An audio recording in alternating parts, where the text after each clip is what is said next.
radio for the masses. Headline edition, July 8, 1947. The Army Air Forces has announced that a flying disc has been found and is now in the possession of the Army. If the game is rigged, change the game. Game changer. I occasionally think how quickly our differences worldwide would vanish if we were facing an alien threat from outside this world. This is Fade to Black with your host, Jimmy Church, on the Game Changer Radio Network. I need your help to get to the year 1985. You're listening to Fade to Black with Jimmy Church on the Game Changer Network.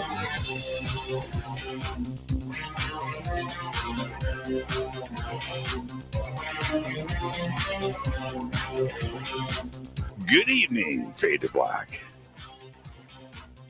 Bespoke Radio for the masses. Yeah, man. How you doing? Today's Wednesday, August 24th, 2022.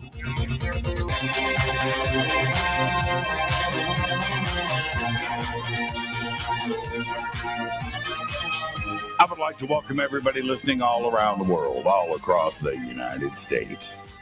Hither and thither, to and fro, back and forth, up and down, east and west, north and south, far and near. This is Fade to Black for KJCR, the Game Changer, and UNX Networks. Race Hobbs. I am your host, Jimmy Church. What is cracking, everybody? How you doing? How you doing? All right. Really looking forward to tonight because Billy Carson is with us. He's here to inspire all of us. He inspires me. I want to share that collective energy with all of you. That's what we're going to do tonight. Tomorrow night is another Fader night. That's right. Open lines all night long. It's not going to be a sneak attack like I did last week. I had to do it. I had a flight change. And just to let everybody know, it was like in the middle of the day, bing. And I was like, what? And that was it. I had to leave. And I had to catch a red eye. And I had to, and I was like, what? Oh, man. So, and that's the other thing. And I just don't, and it was just a weird position. What do I do? Do I tell everybody, you know what, no show tonight because I'm going to the Bahamas, man, with Billy Carson? I can't do that. That's not right. That's not right. It's not right. So, it was a little fib, a little tiny fib. I felt guilty. I'm coming clean now. All right. But there will be a Fader night tomorrow night. Okay. All right. How you doing? Man, I'm excited. And Billy is here tonight. And here's the deal. So, I get back from the Bahamas and I witness the energy of Billy Carson. And I don't know if we're going to talk about this tonight, but a weird thing happened twice while we were there. And it was this. So we walk tip to tip on this island all day long, just back and forth, man. I was like, oh, man, where are we going? It's over there. How far? Oh, man. But I did. I kept up with the kids, kept up with Billy. And I get back and we go out to dinner and we're back and I'm thinking about one thing, sleep. I'm sore, I'm tired, I'm sunburnt. And I go and I'm not making this up. So I go take a quick shower, get that, Bahama humidity sweat off of me. rinse down, crawl into bed, and I hear my phone go ding, and I look. Billy Carson has started a live video. It's 11 o'clock at night. He did, and I click on it, and there he is in his hotel room with Elizabeth, all changed clothes, set up, running a live stream about inspiration and things. I'm like, how does he do this? I mean, seriously. And I turned that video off, man, with the bed. So anyway, the next night, same thing. All day long. Dolphins and crazy and things and man, woof, dinner, walking tip to tip on this island and up flights of stairs for super slides and man, I would say the beach and swimming and walking and seeing things and taking pictures and all of that, right? Dinner, get back. I'm tired, man. It's been 12 hours of walking and having fun though. Don't get me wrong. Take a shower, crawl in bed, ding. Billy Carson has started a live video. And I was like, man, dude's going live for 2 more hours. And he's looking fresh. And I just turned that thing off. So anyway, I get back this week. And it's Monday morning. After, I as everybody knows, I flew. I got back at 2 a.m. Monday morning. And 5 hours sleep, have to get up. It's another week of Fade to Black, and we're all set up and ready to go. And I looked in the mirror and I said, Billy does it. I can do it. I am not complaining. Right now, let's go. And I have been like that all week. I mean, just like that's it. Man, I feel like no, there's no time to rest. There isn't. I have mentioned many times on the show. I did it more early on years ago, but I did a calculation when I was probably in my 30s, and I'll do it right now live. Right, so I did this calculation, and I was just wondering about things, and then I turned it into a question that I would ask friends. So I'll bust this out right now. All right. Let me get comments up here. Okay, so don't take out a calculator just because I'm using a calculator. That's not fair. I already know the answer. But let's say you live to 70 years old. And how many days is that? How many days? If you live to 70 years old, take a guess. Is it 2,500? Is it 25,000? Is it 250,000 days? Or is it 2.5 million days if you live to 70 years old? Well, the answer is 25,550. So that's it. And now I'm 58, right? So now let's take this another step further. I'm going to be 59. So if I make it to 70, I've got 4,015 days left on this planet. That's it. There isn't any time to rest. There isn't any time to take a break. There isn't. There's no time to take a break. There's no excuse to go, man, I'm tired. No, you're not. You don't want to waste 1 second. You just don't want to do it. You don't want to get to the age of 69 and go, man, I slept all of those afternoons. I could have just gotten up and gone and done something. Right? You don't want to be like that. And that's it. And that's how I've tried to live my life. I do like a nap in the afternoon once in a while, but that's it. Our days are so limited, and I just don't want to waste any of it. I don't want to waste any time. There's no time. There's no time for rest. There is no good time to take a break. And that's why Billy is here tonight. He has inspired me so much. I've gotten more done this week. And every week is like that. So there you go. I'm nearly 71. Can I sleep now? No.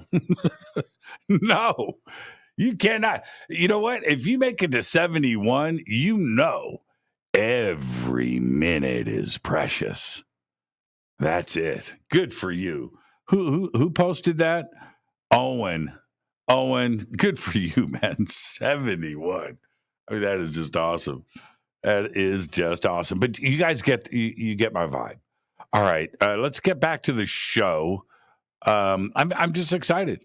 Billy is here tonight, and so there you go. Tomorrow night is another Fader night.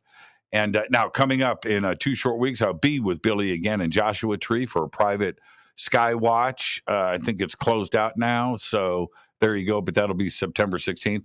In October, I'll be with Billy again. Man, right? Trying to keep up with Billy in Egypt with 80 of our close friends. That is going to be great. And it's also my birthday, and getting to spend that with friends in Luxor just going to be incredible. An incredible moment. Coming up in February, I'll be hosting and emceeing once again this year at the Conscious Life Expo. That is February 10th through the 13th at the LAX Hilton. Tickets and info at consciouslifeexpo.com. And then right after that, April 7th through the 14th in 2023, I will be hosting and presenting on the Hidden Secrets Seminar at Sea cruise with a bunch of great speakers, including Scott Walter, Adam Apollo, Nick Pope, Brad Olson, and Vivian Chauvet. All right, the links for that are down below. I've got so many people that have been contacting me about this. There's no COVID testing. There's no mask. There's nothing, no requirements. It's just a cruise. We're back to normal. So come and hang out with us April 7th through the 14th. Get your free membership to the UNX Network. It's simple to do. Go to the unxnetwork.com. Do it today. And right now, EdenPURE is having their Thunderstorm 3-pack special, where you buy 3 and save $200 and free shipping. The Thunderstorm air purifier kills viruses, smells great, USB. You can plug it in the wall. This is the starter pack, right? So you get 3, right? It's the starter pack where you can go, okay, this works. This is amazing. I've got to get more. And that's what you do right now with the Thunderstorm air purifier. It's just awesome. Just awesome. Can't live without it. I can't now.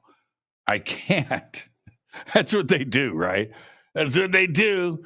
They reel you in with the 3-pack special and you're done. That's it. There's one in every room in your house in about 2 weeks. All right. The promo code is Fader3. And the links for it are right below in the description box. Also over on the website, and it's all simple to do, and of course throughout social media. All right, follow me on Twitter at JChurchRadio. The sandbox is hashtag F2B on Twitter. I briefly jumped over into the chat room and said hello, and something just bumped my chair. I'm not going to look. I kind of looked. That was kind of weird. That was kind of weird. Was it really a bump? You know, that's what you do. You go, was it? Maybe it was something else. No, that was definitely a thunk. Wow. Okay. Now I'm distracted. And let's get to the breaking news. If you happen to hear the sound of a bleeding goat on the road, it just might be a Tesla. Because back in 2019, CEO Elon Musk tweeted that new horn features were in the works, such as goat noises and fart sounds. That's right. The company didn't mention anything about an update since then. However, this past Friday, a follower of Elon's on Twitter asked him if the horn development was still underway. And he replied and confirmed that the newer versions of the electric cars will make goat noises to alert the car up ahead. Tesla didn't add, here's the deal. To do that, you have to have a speaker. And Tesla, speaker outside of the car, not inside the cabin, but pointing outside of the car. Tesla didn't add an outside speaker until about a year ago. So goats and farts will only be heard from their most recent vehicles. Yeah. More than a decade after NASA landed its last space shuttle, major parts from all 5 of the retired winged orbiters are ready to launch again, this time on Artemis. That's right, components that previously flew on 83 out of the 135 space shuttle missions have been assembled into new vehicles, the Space Launch System rocket and its Orion spacecraft. The result is an SLS powered by 4 modified space shuttle main engines and 2 extended shuttle solid rocket boosters. Orion is also powered using an engine that previously maneuvered the shuttle in orbit. All 3 elements of the Artemis 1 SLS and Orion have flight histories that date back decades, as far back as August of 1984. That's incredible.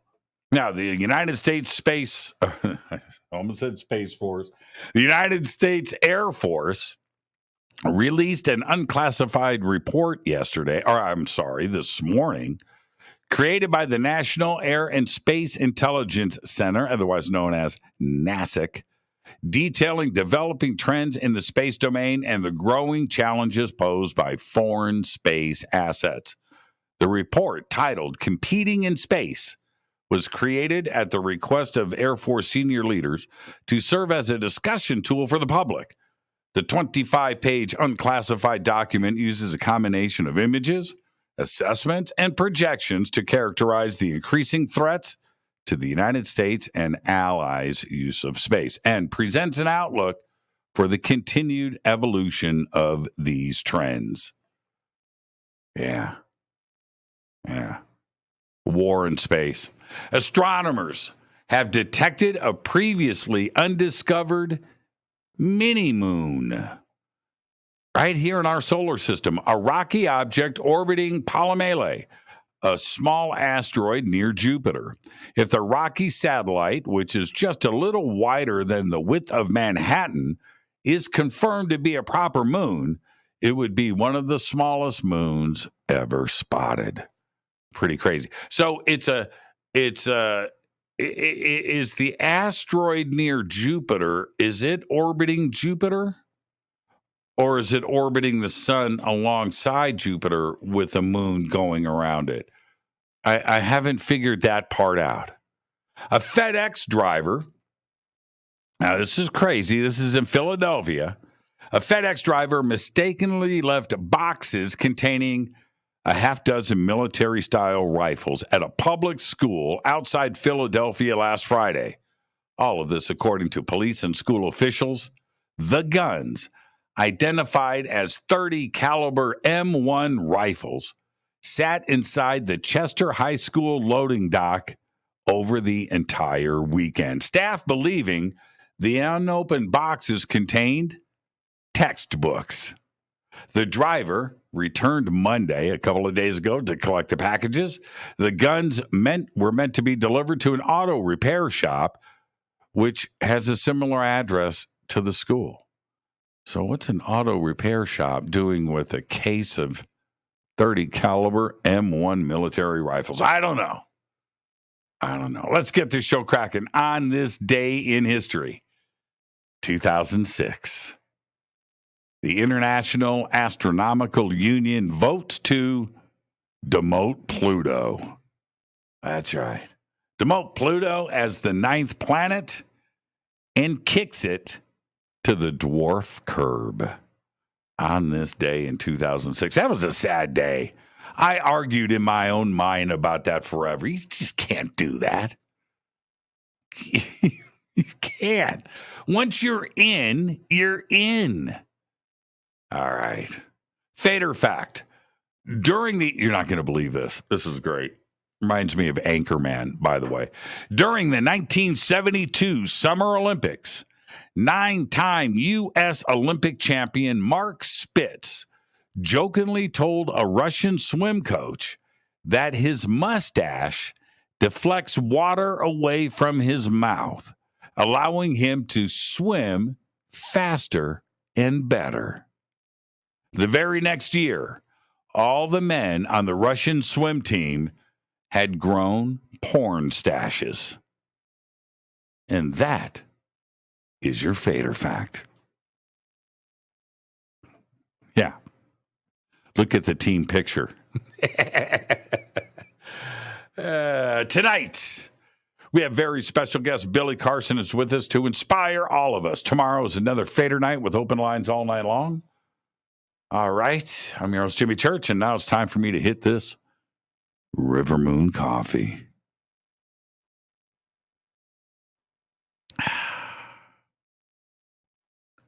Fade to Black blend. Rivermoonwellness.com. Go Beckley Teppy. I retired, and then I got a new espresso machine today. I did. Haven't fired it up yet, but it looks good.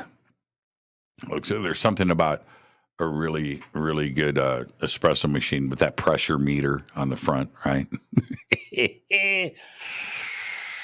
I just can't wait till tomorrow morning. You know how it is, right?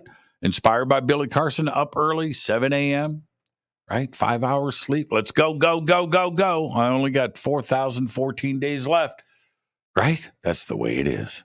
Today is 4,015. So, why am I here? I mean, why am I here? What kind of crazy journey is this, right? And I look back and I think about these big moments, right? The bumps. And one of the biggest I didn't discover until a few years ago, but it happened when I was 9 years old. And I've told the story before, but it's something that I constantly go back and think about because I don't understand it. I was 9 years old, Waukegan, Illinois, and we lived across the street from my elementary school. It was called Clearview Elementary School. Look it up, Clearview Elementary, Waukegan, Illinois. Go to Google Maps. There it is.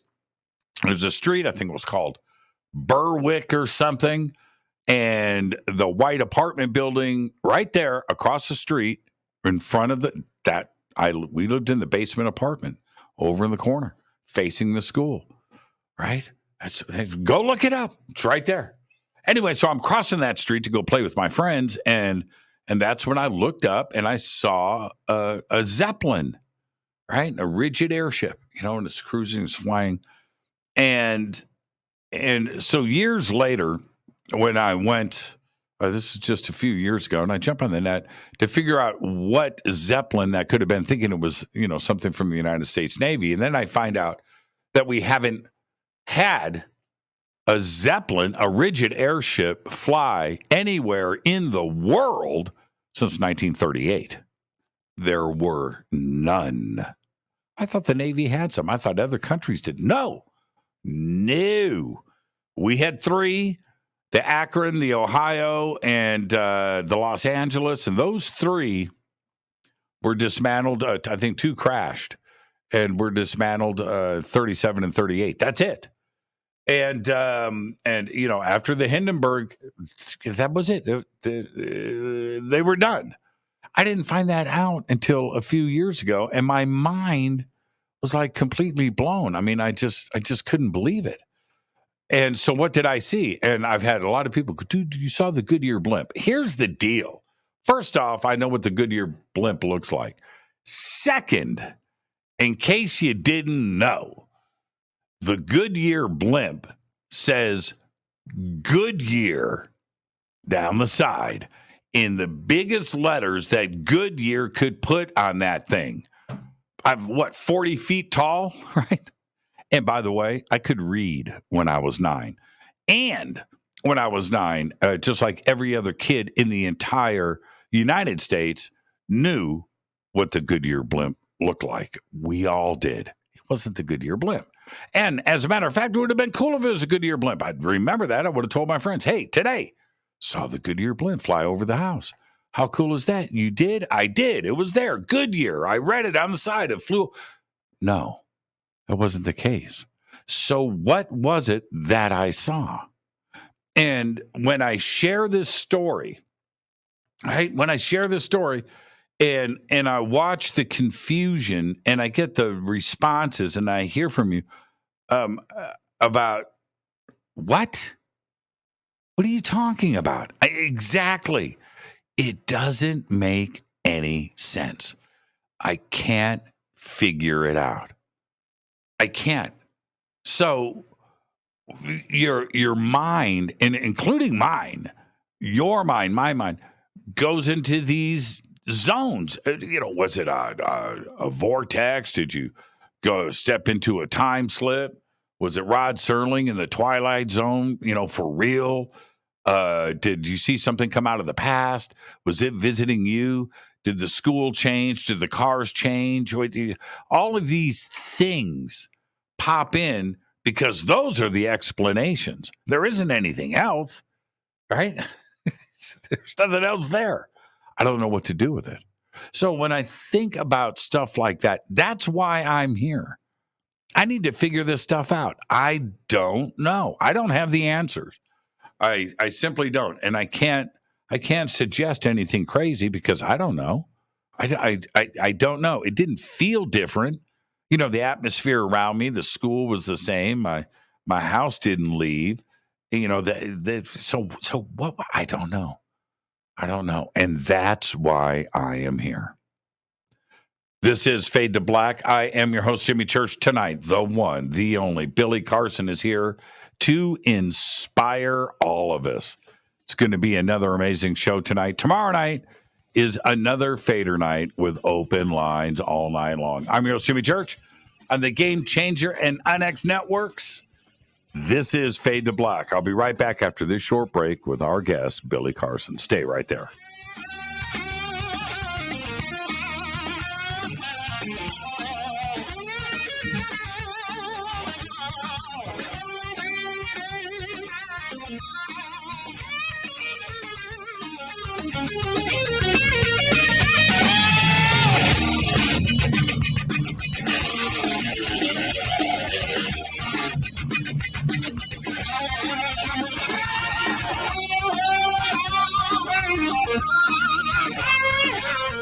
This is Nicole Church, daughter of you-know-who, and you're listening to Fade to Black on JimmyChurchRadio.com and the Game Changer Network. You're listening to Jimmy Church and Fade to Black on the X.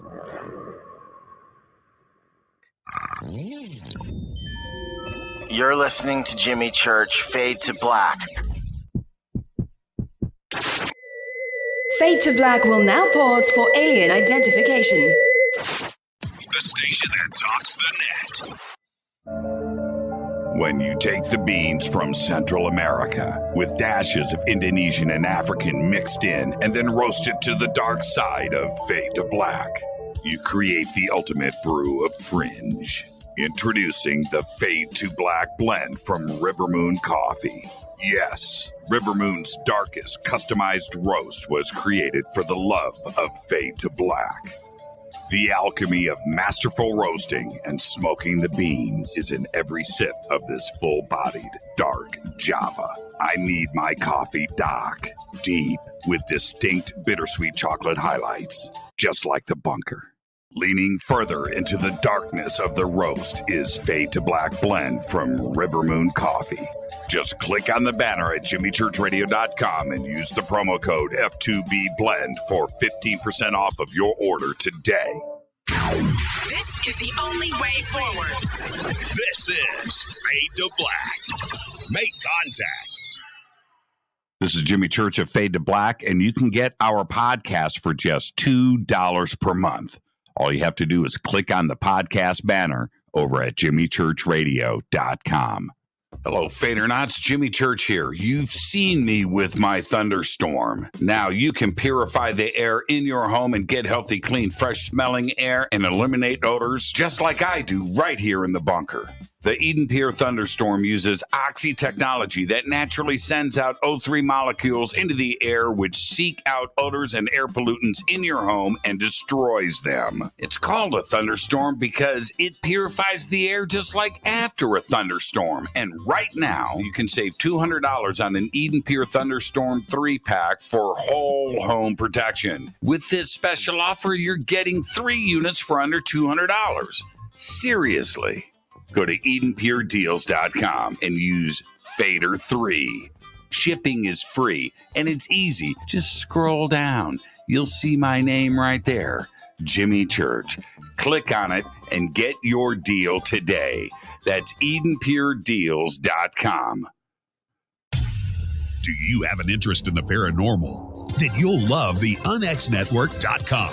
The X is your streaming audio and video for everything supernatural, strange, and mysterious, like UFOs, Bigfoot, ghosts, and so much more. From hosts like Jimmy Church, Whitley Strieber, Micah Hanks, and Christina Gomez. Visit the unxnetwork.com show page for a complete list of all the paranormal programs you'll find on the X. Be sure to follow us on Twitter for updates at KUNXDB. Follow our Facebook group, UNX Network. Find the podcast on Spotify, iHeart, Audible, and Apple Podcast. It's time. It's new. It's the X. 9 out of 10 geneticists agree. Fade to Black is not your father's radio show on the Game Changer Radio Network. Hi, this is Rob Reiner from Anvil, and you're listening to JimmyChurchRadio.com. What's up? I'm Chris. What up? This is Kyle Manson. You're listening to Jimmy Church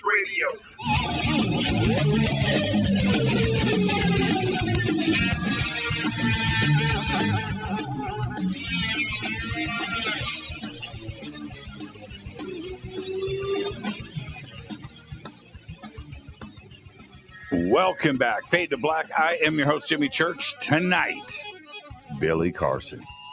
I asked Billy, excuse me, to come in tonight to inspire all of us. And his response was, well, man, I get off a plane that afternoon, but Jimmy, I will always be there. Take a break. No, Billy, don't play. So tonight, we're going to do all of that because it is time to find your path. Billy is the founder of Forbidden Knowledge, the author of the Compendium of the Emerald Tablets, and the expert host for Deep Space on Gaia.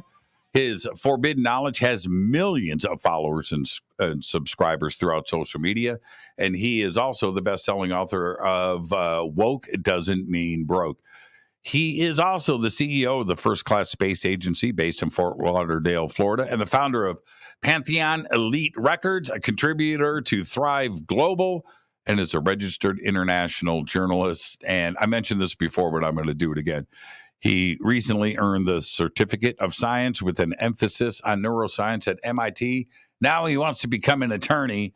I don't know what is next, but I want to welcome back Billy Carson. Billy, my man. Okay, welcome. How are you? Fantastic, man. As you can see, I got a nice suntan. I'm trying to catch up to you. I'm doing good though. Oh yeah, you look close. You're getting close, man. I'm doing my best. And now, Billy, you and I have been posting pictures of our recent trip to the Bahamas, and that wasn't the reason why we're here tonight. The reason why, that would be reason enough. We could just sit and look at 500 pictures and bore everybody to tears. But it was what I went through personally this weekend, because you and I and Elizabeth and Justin and Gabe and Melissa Tittle, we gathered every morning, went to breakfast and talked about life and the community and ourselves and development for a couple of hours. That's right. And then we we went off and did a couple of things. We break for lunch, did it again. Then we went out to dinner and spent 2-3 hours talking about, and I want to share this with everybody so they can understand. Yeah. You and I, we didn't talk about cars, right? No. We talked about us and personal development and the community, and how important life is, and we did that for 2.5 straight days. That's right. And it so inspired me to not only have the conversations, but you as an example of who you need to surround yourself with. And you and I, this is a bit of a long intro, but you and I privately, a couple of times publicly, but privately, we always stress that with each other, that you need to surround yourself with people that inspire you, that will challenge you, that will share knowledge with you, that will be truthful with you, that you'll have fun with, and have a good time and grow. That's how you move forward. You don't move forward with a bunch of yahoos. Right. It doesn't work that way, right? But these are conversations, everybody, that Billy and I have. And so I'm going to end it with this before I get to the question. So this is the deal. Billy and I are busy every week talking, getting stuff done, working, and moving forward, one project at a time. And then you look in the rear view mirror and you go, man, we got all that done. We got a lot more to do, but man, we actually, we put a few things to bed, didn't we? Yeah. Well, so Billy calls me up. I want everybody to listen to me, and I'm not making up a word of what I'm about to say. Billy calls me up and he goes, okay, Jimmy, I need you to look at your calendar for 2023. I said, what? 2023. This is a couple of months ago. Yeah. And I said, 2023. And he goes, yeah, what are you doing in January? What? February. What are you talking about? March, April, May, June, July, August, September, October. I think we're going to wrap in October. Yeah. I said, what? Dude, we're working, so I need specific dates from you each month for the 10 months of the year. And he goes, yeah. And then on top of that, we got this other special event. I need you to help me on that. And we're going to start looking at the venue for that. I've been like, when are you going to do that? In July. So we're going to do this other stuff in July. And then, yes, we are. Well, what about, we're going to do all of that too, but we have this other stuff planned. Yeah, we're going to do that.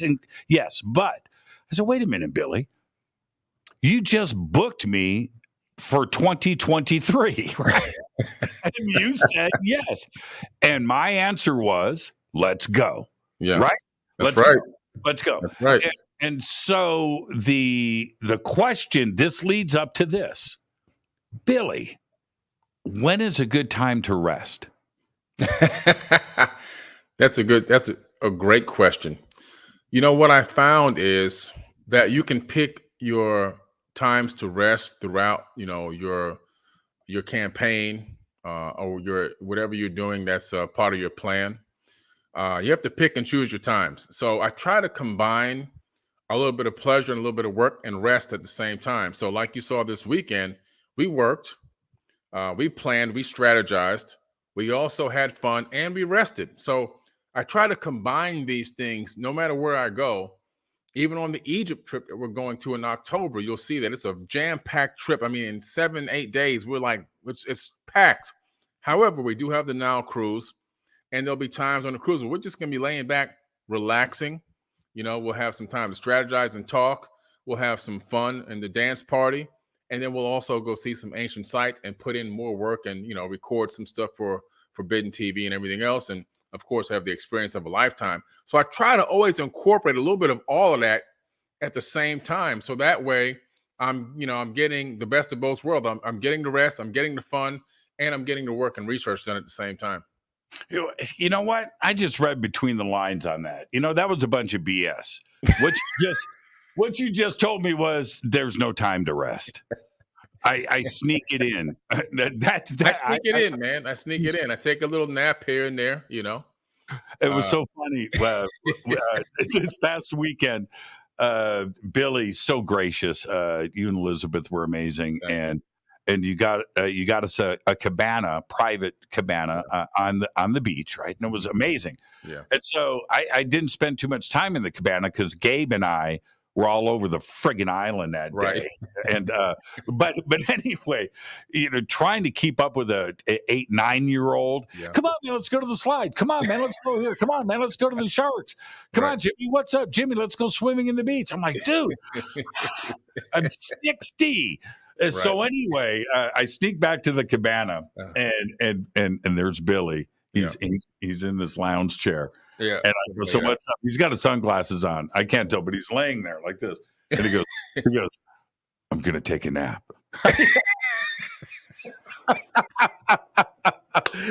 and you slept for like 5 minutes. I left you alone. I tiptoed away, and you were just like, King Tut, right? And then you were up. I was refreshed again. I was ready to go, man. Little power naps like that. I'm good to go. I'm good to go for like another 5-6 hours, It's so funny. You held up your hand like this. I'm going to take the nap. All right.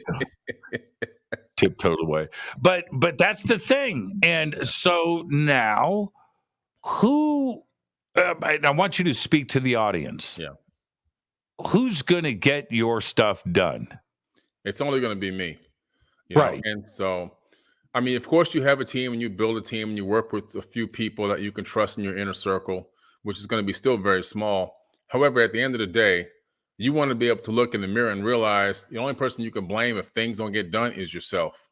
Right. And so you have to oversee things and, of course, delegate. But still, at the end of the day, it's on your shoulders. So it's on my shoulders. And I look and realize that there's a lot of people depending on me on a daily basis to pay their rent, to pay for their cars, their kids, buy diapers, put food in their kids' mouths, pay for whatever because the money that flows through me, flows into them. And so I know every day when I wake up, the responsibility on my shoulders is great. And so I can't fail because if it was just me, I'm only going to let myself down. But if I fail, I let down dozens of people, and I can't let that happen.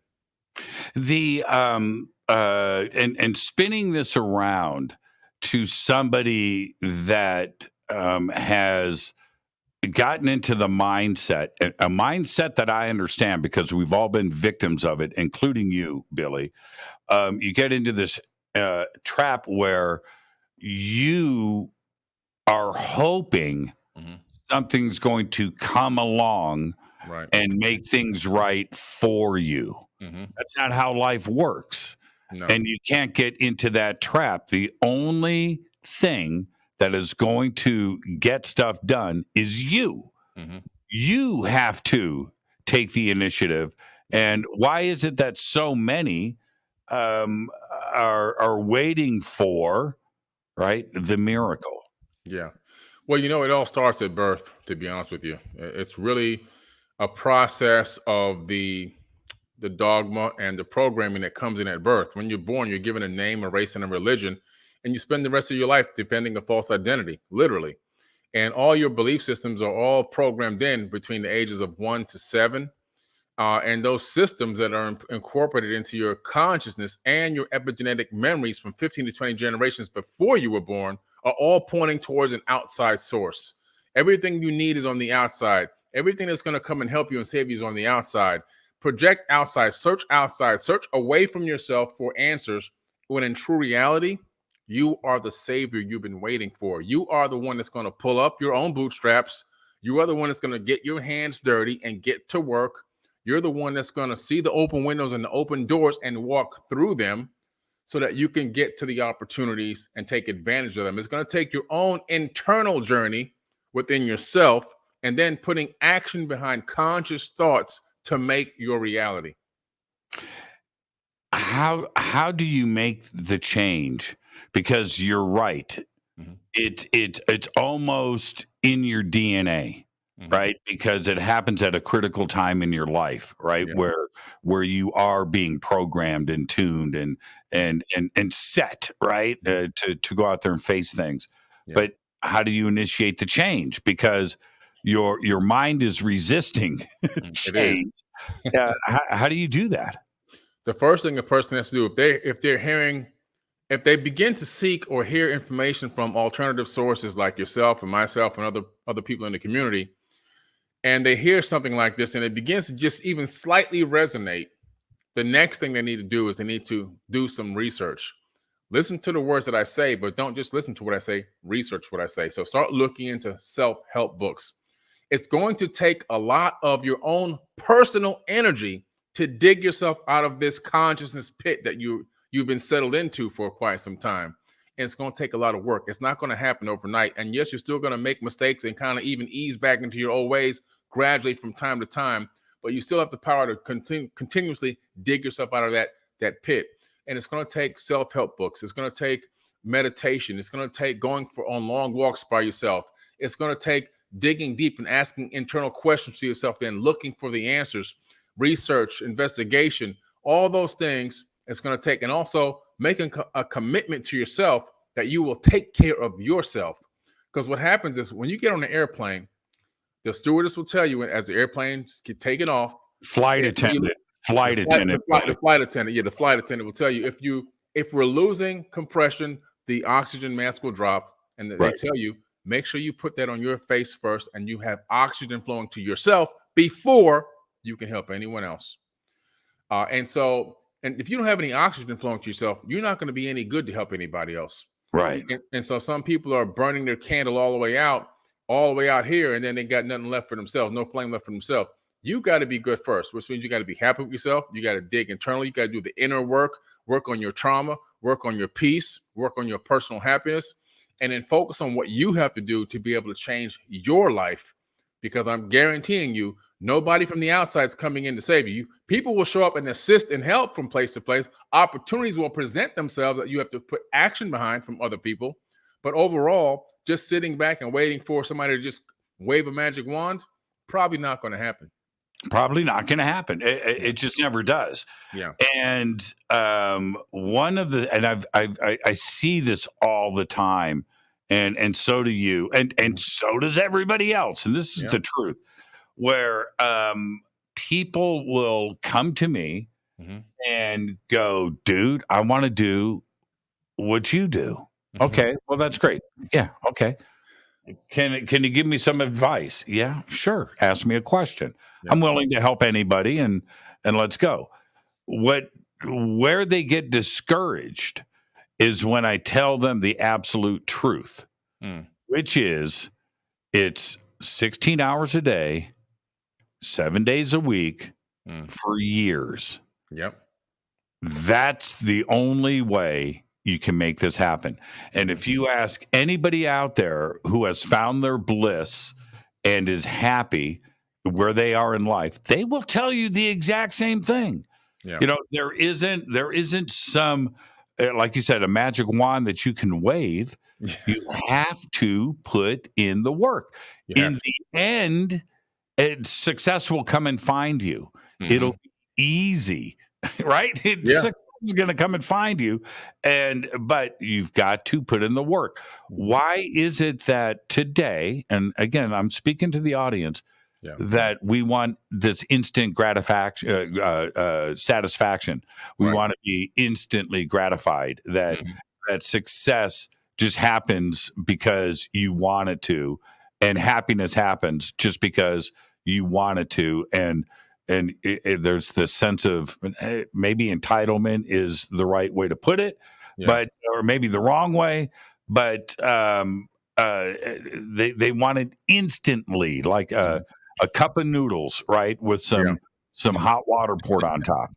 Right, some ramen, right, ramen, or whatever they call it. Some hot ramen. We live in the information age, and there's so much information it's coming in from every angle. And it's actually, it's overwhelming for a lot of people.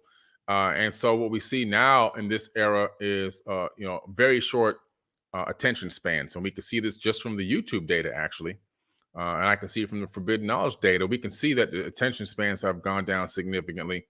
And it's information overload. And there's a misconception that if you just think hard enough about something, it's going to happen when people talk about manifestation and manifesting your reality, so these movies and shows have come out about this topic, and it seems like it's just magic. And so they think if I close my eyes and I wish hard enough, it's gonna pop into my reality.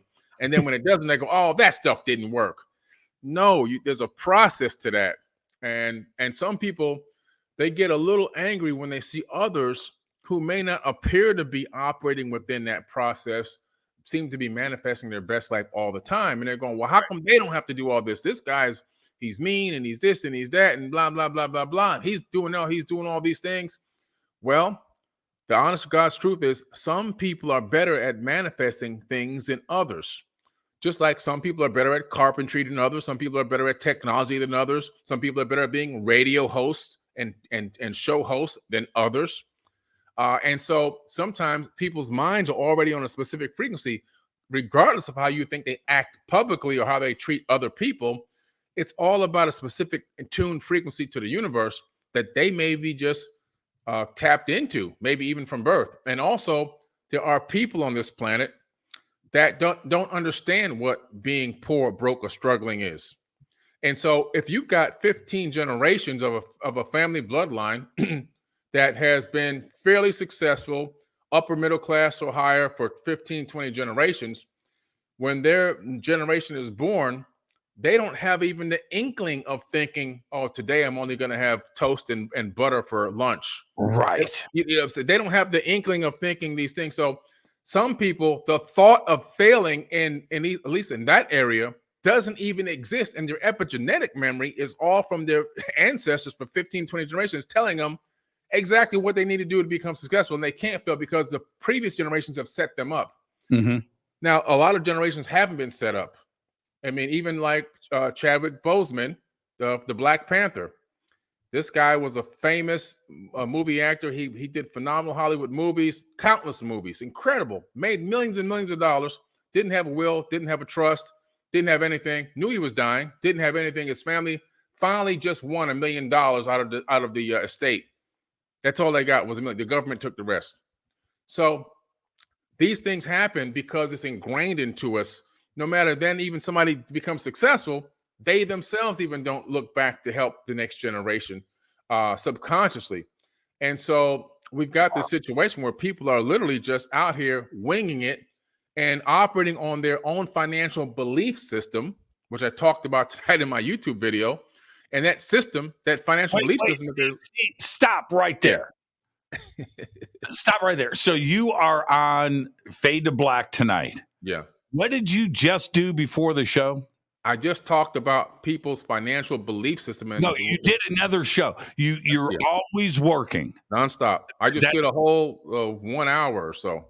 Yeah, and people need to understand. They see me on the air. Four nights a week or whatever. They think that's all that I work 3 hours a day, right? And that I live the life of Riley. They see you coming on here, and all they know is Jimmy and Billy just got back from the Bahamas. Right. They're not. They have no clue that when you were in the Bahamas, you were live streaming while I was in bed. You were live streaming.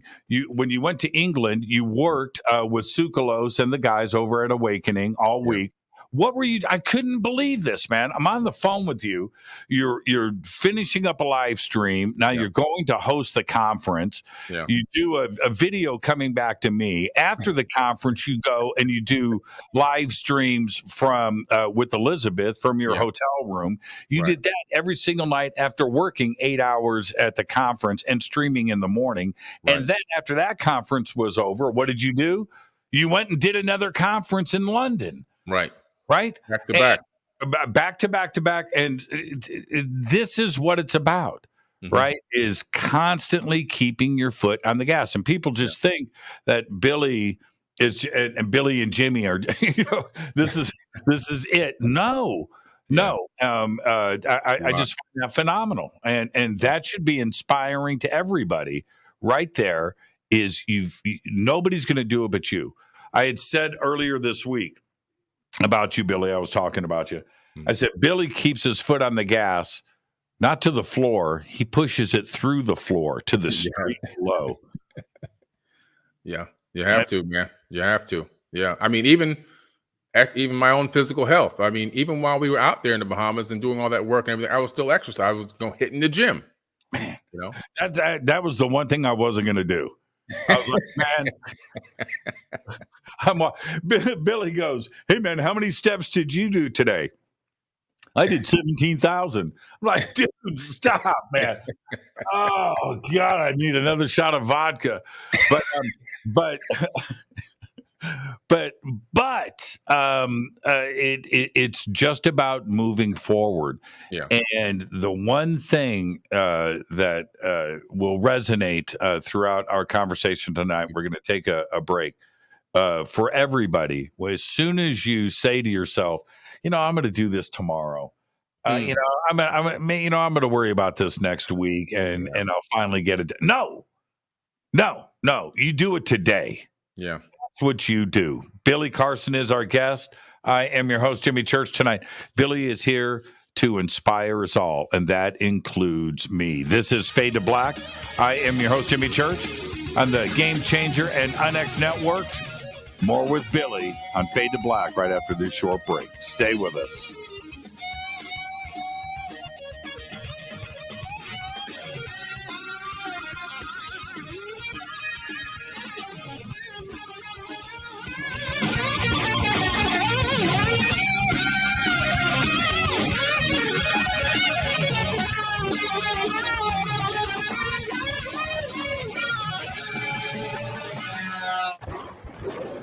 This is Fade to Black with Jimmy Church on the Game Changer Radio Network. Your 1 million gigawatt paranormal powerhouse, KUNX-DB, VX. Hello, Fadernauts. Jimmy Church here. You've seen me with my Thunderstorm. Now you can purify the air in your home and get healthy, clean, fresh-smelling air and eliminate odors just like I do right here in the bunker.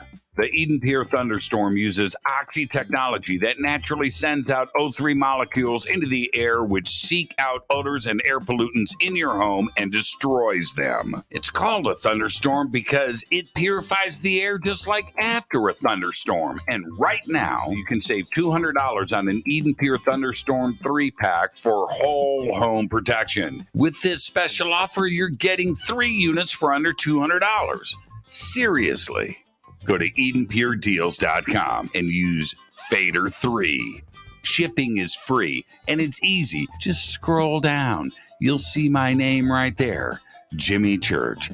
Click on it and get your deal today. That's EdenPureDeals.com.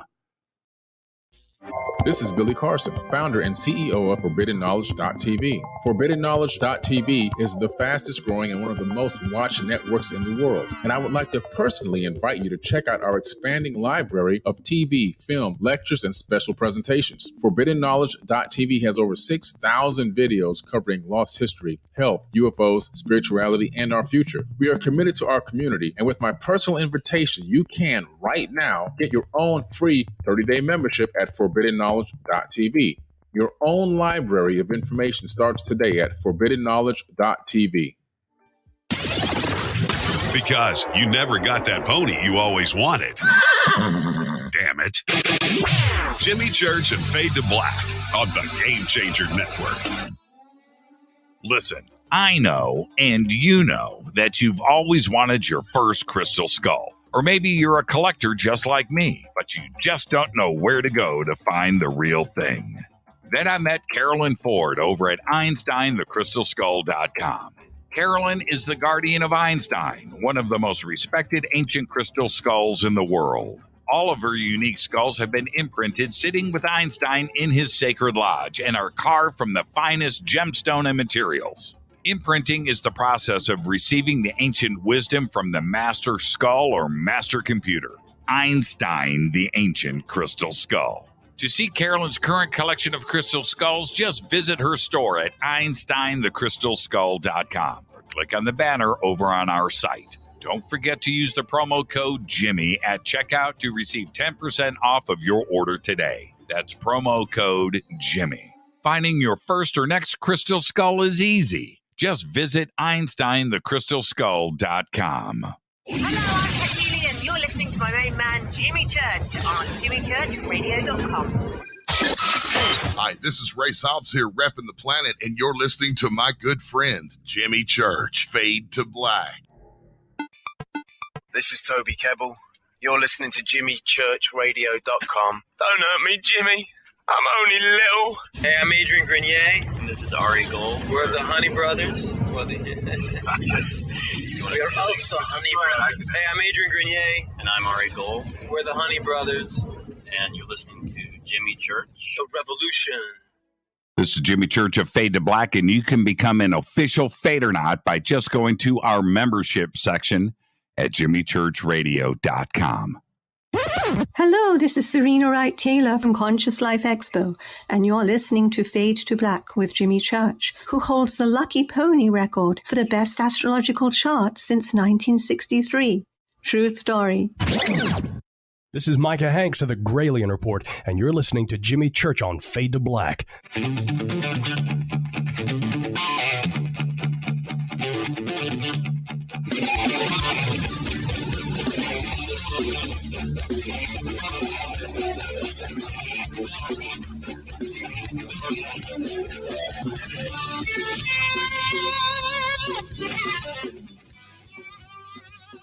Welcome back. Fade to Black. I'm your host, Jimmy Church. Tonight, Billy Carson is with us.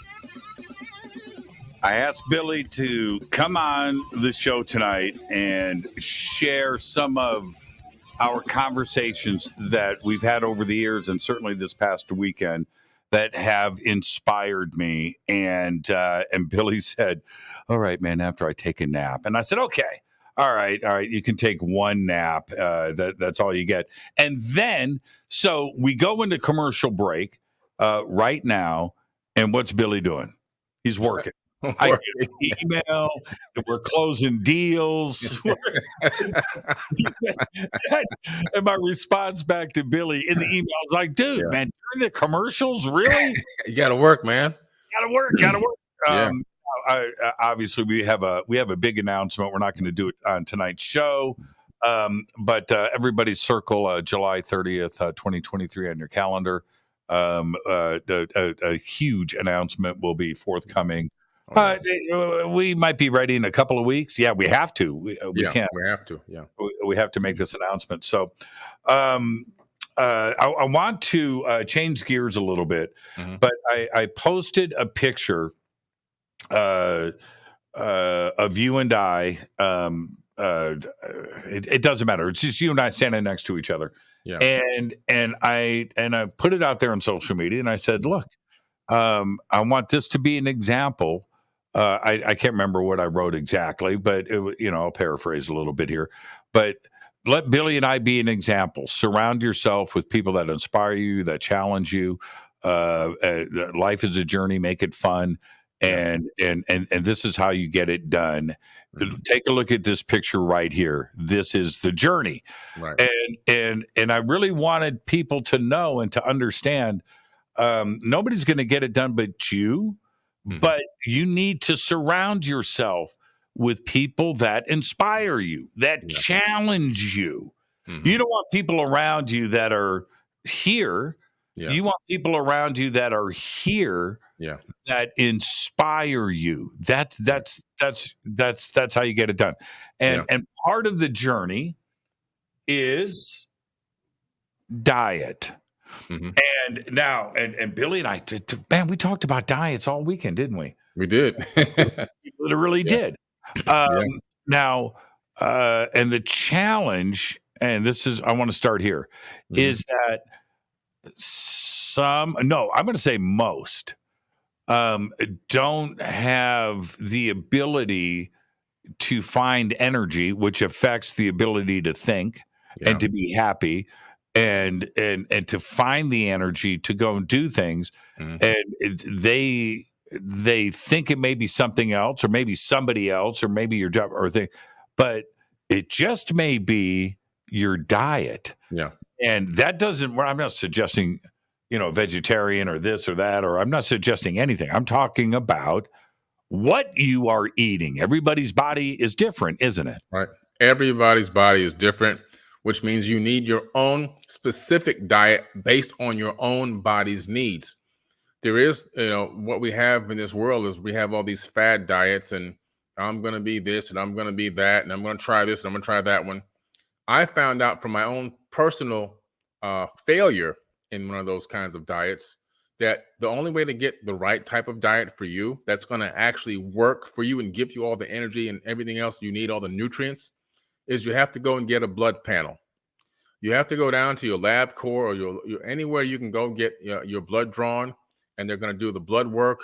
And you take that panel, that blood panel, to a licensed dietitian or nutritionist that then analyzes and reads it like a book and finds out everything you need and everything you don't need, what's low, what's high, what needs to be balanced, and for whatever purposes for your body's maximum potential, and then create and curate a specific diet just for your blood type. And then and only then will you reach your maximum potential.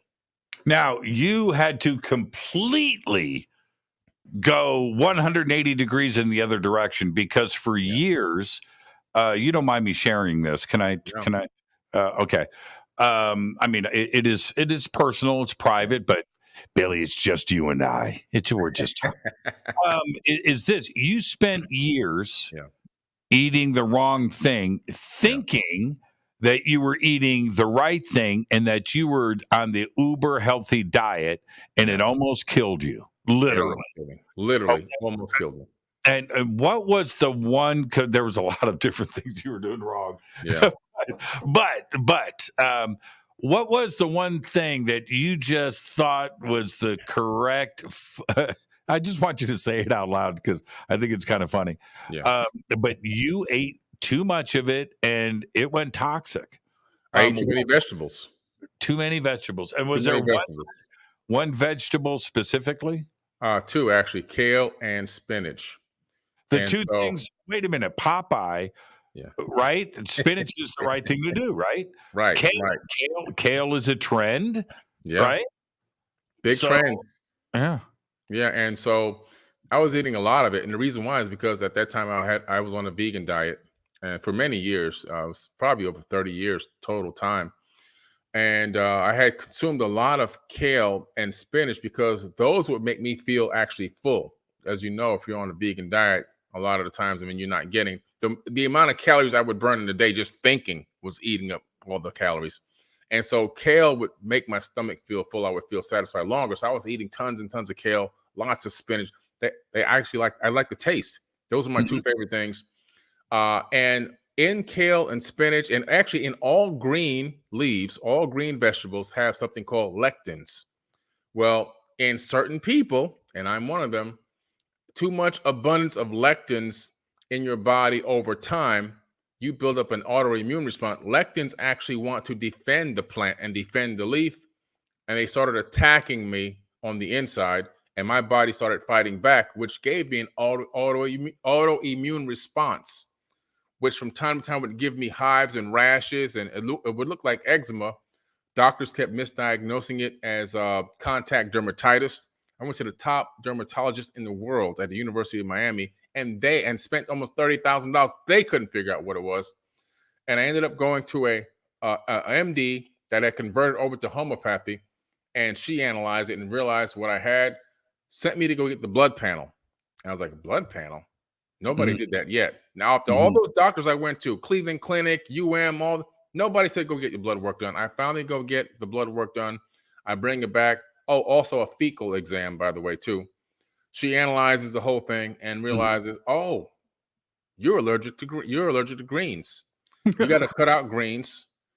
You've got to cut down the fruit intake. The fruit intake was to the max. Too much fruit sugars will actually eat you up alive on the inside. So the combination of the fruit sugars and the greens had destroyed my gut biome. I had leaky gut. I wasn't able to absorb nutrients. I was going down the tubes. I'd actually gotten so sick that I couldn't even do one push-up. This is just a few years ago. Yeah, I've seen the pictures. You saw the pictures. I mean, and honestly, you look sick. I mean, you did. You looked unhealthy. But what were you seeing, Billy, when you looked in the mirror? Were you seeing somebody unhealthy? Good question. I didn't see it, man. Like I told you, I didn't see it until one day my son was getting dropped off by his mom, and Justin, he was getting dropped off, and she called him back to the car. So he turns and he runs back to the car, and she's telling him something. I said, "What'd your mom say?" And he said, "She asked me if you were sick." And she didn't mean as if I had a cold. She means like if I was dying from cancer or something. Right. And I was like, "What?" And then, I realized that she would make him pack a lunch when he came to my house and stuff like that. So that day is the day that I realized that picture you saw was taken that day. I went and looked in the mirror, and finally the veil was lifted. I guess I had body dysmorphic syndrome because I couldn't see it until that day. I finally saw the death on my face. Right. I saw the weakness. I took all my clothes off, and like I told you, I turned around in the mirror naked, and I realized how sick I had gotten. I was 175 pounds. I weigh 218 now, actually, today. And I'm 6'4". 175 on 6'4" don't look too good. No, it doesn't. Oh, man. I'd like to be 175 though. So we joke, we kid, but I am doing my absolute best to work out and realize that I spent way too many years, Billy, absolutely doing everything I can to destroy my body. Yeah. I did everything I could, man. Everything. Not working out, eating the wrong stuff. I love to eat. Yeah. I do. And I've eliminated all of that. And I'm slowly. It's gonna be a long process. Yeah. But I'm starting to feel different. Yeah. On the inside, I feel different. I don't look any different on the outside. I'm still, the bloated, fat, white guy that obviously. You look a little bit more firm though from the last time I saw you. That's that gym. You started working out, man. That shows. Oh, you're too kind. No, I don't, Billy. But thank you. That's inspiring. See, that's inspiring. But now, so you get the blood work done, and you make the adjustments. Mm-hmm. How quick? I mean, did your body just go, whoo, man, thank goodness? That took a little bit of time. My sister, I called my sister, who's a 4-time world champion bodybuilder. She was living in Germany at the time. She literally hopped on a plane and spent 3 months with me, nursing me back to health. And, she analyzed the blood. She's a licensed dietitian. So she set up my diet plan, my dietary supplements, and everything else that I needed to get myself back on track. And she had to gradually work me back into the diet that I'm on now, because I had no stomach acids whatsoever. My gut biome was shot. And so it took a while. I mean, the first day she worked me out, I could barely do one push-up. And it wasn't purely because of muscle strength. It was joint pain. And so, just before that, I was actually at Gaia filming. And this is a gruesome story here, real quick, though. I was filming. And I had taken prednisone to try to alleviate some of these rashes so they wouldn't be on my face when I was on camera. Mm-hmm. And I had on a black suit sitting in a black director's chair, thankfully. When I got up from that chair, Melissa Tittle had just interviewed me for Deep Space. I was like, what is this wet spot? I put my hand in it. It was blood leaking out of my body. I had internal bleeding leaking out the back. And that's when I really got scared, because I realized, man, if this happens, I can lose my blood pressure, which means I can actually die. This is why I say, when I tell people that I almost died, it's a real story. Yes. And that's when I realized, man, I really got to make some serious changes, or I won't be around anymore. I'll be gone. I'll be out of here. I'll be back in a reincarnated body at some point, but I'll be gone from this one for sure. So I decided to make some significant changes. And it took a lot for me to pull out of that, because the reason why I wasn't eating meat wasn't because I was trying to save the world from animals and global warming. I'm a texture person. I couldn't stand the texture in my mouth, and I was afraid to swallow it. That's what started me on that whole journey. My dad was so pissed off I was spitting the food out. He said, don't give him any more meat because it's too expensive. Give him only corn and rice.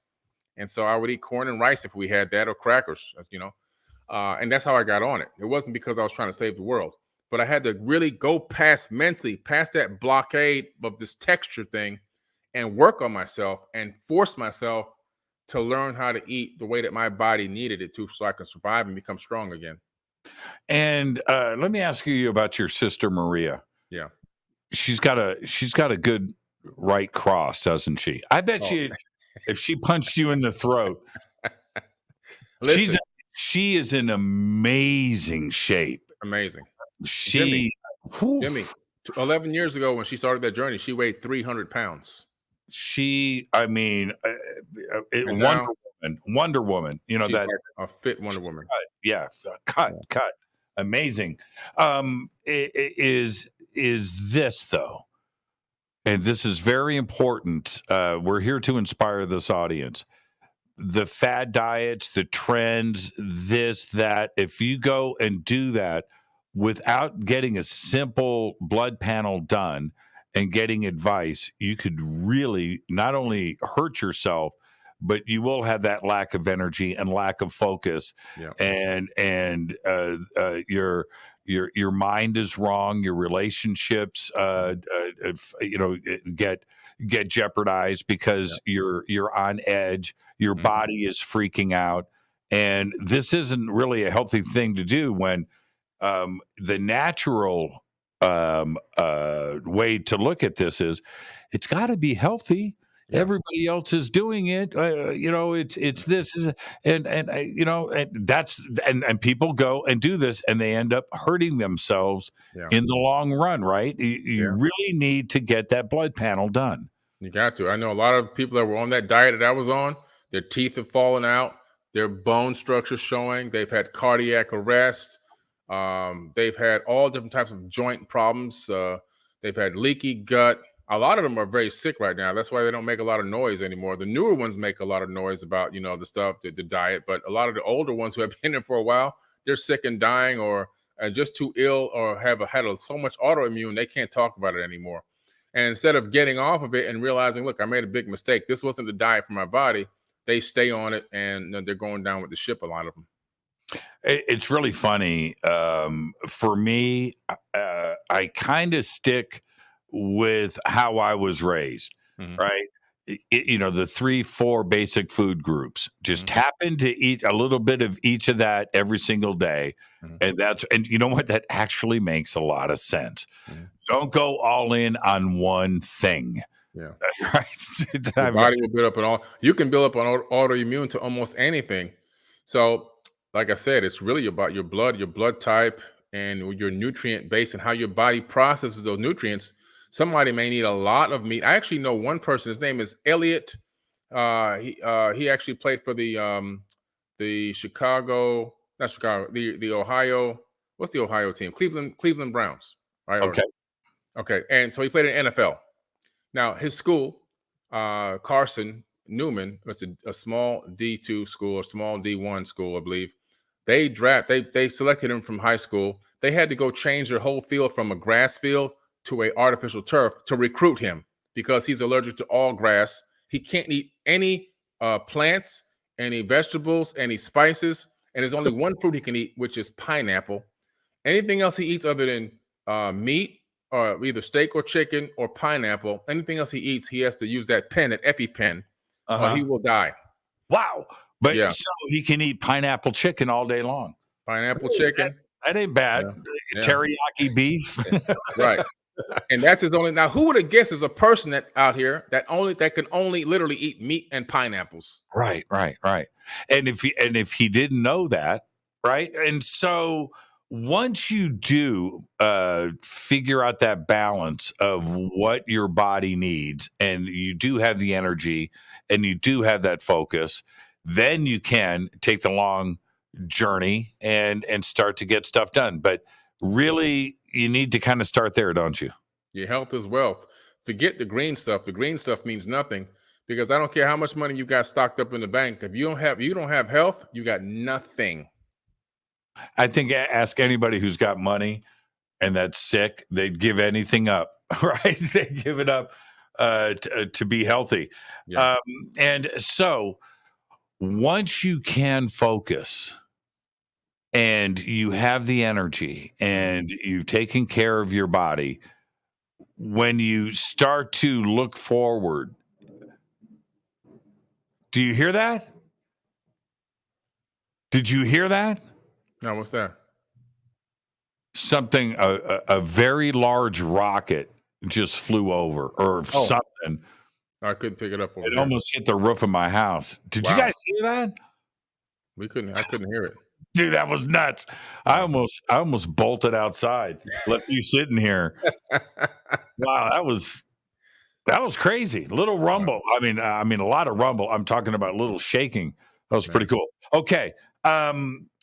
Because once you start to put these pieces in place, I constantly ask everybody to find your bliss. And whatever that secret is inside of you, whatever it is, it doesn't matter, right? That thing that you don't want to tell anybody because you're going to be embarrassed or you're going to get a weird reaction or whatever. But if that's your happiness and if you don't go and chase it, you're going to be unhappy for the rest of your life, right? Right. Yeah. Yeah. You have to find your passion. I try to tell people what Jimmy and I do is not making money. We don't make money. We don't even focus on the money. If you focus on the money, it will elude you. We focus on our passion. Our passion for Jimmy's passion obviously is very clear what his passion is. Speaking to the people, doing interviews, radio, enlightening the community through the way that his method he has chosen. And through that, the money becomes a side effect in the bank account. Money is just an energy exchange. It doesn't we don't create it. We don't make it. It doesn't even exist. It's just a piece of paper. If you were in the middle of the Antarctica and you needed some fire, you'd burn a bag of money for fire, for heat, right? To survive another night. So it's all about finding your passion. And some people, they go their whole life not understanding that they're gifted. They don't even open the package that they are. You are a packaged gift. You have to open your package. Get a pen and paper out. Write down things that you like to do. Write down things that you may like to do or you're interested in learning. Figure out an order of priority of those things, which things you know, which things you don't know, which you have to study or learn or become an apprentice of, and then start focusing on the things at the top of that list and make those things a part of your reality. And by doing that, then you find a need for those things in the world, whatever those talents and skills you've developed in that area. And when you find the need and you fill the need, then money is a side effect in your bank account. The secret to making money is to find a need and fill it. And when you can do that and there's passion behind it, you'll never work a day in your life. There was, this is about 21 years ago. And I'm doing the best that I can in life. Got my two daughters are at home. They're the same age. They were like 6 years old. And I was broke. Right. And I was in between this and that and no food in the refrigerator. This is a true story. I'm going to give you the short version of it because everybody's got stories like this and I'm not unique. But this is one of the moments where I realized that I've got to really put my foot on the gas. Had no money. Yeah. I had no food. And I turned around to my daughters and they were like, "What's for dinner tonight?" I said, "I'll be right back." I didn't know what I was going to do. Yeah. I grabbed a couple of hefty bags, garbage bags, put them in my pocket, and I walked out the door. I walked up every street that I could between McDonald's, which was a couple of miles away, and my house. And I collected bottles and cans. And I filled up the two hefty bags, just like I would see people doing on the street, right? I'm doing it. Yeah. And I went to the bottle place, the can place, put everything in, got like $10. I walked across the street to McDonald's. I got all of the $1 cheeseburgers and $1 chicken sandwiches I could get. I packed them in that bag, went home, walked in the door, the hero. Right. My daughters didn't know. They were happy, man. McDonald's chicken sandwiches and double cheeseburgers, it's on, right? Yeah. But it was at that moment I was like, I've got to change my focus here. You know what I really want? I just need to figure out a way to get back to school. I want to get into radio. I want to change what I'm doing here. Yeah. And this is that, and I'm looking at my daughters. And looking back at that, Billy, when people think that, I'm talking smack, or you're talking smack, that we're giving the obvious advice. No, you and I went through it. Yeah, man. Through the harshest of the harsh of the harsh. Yeah.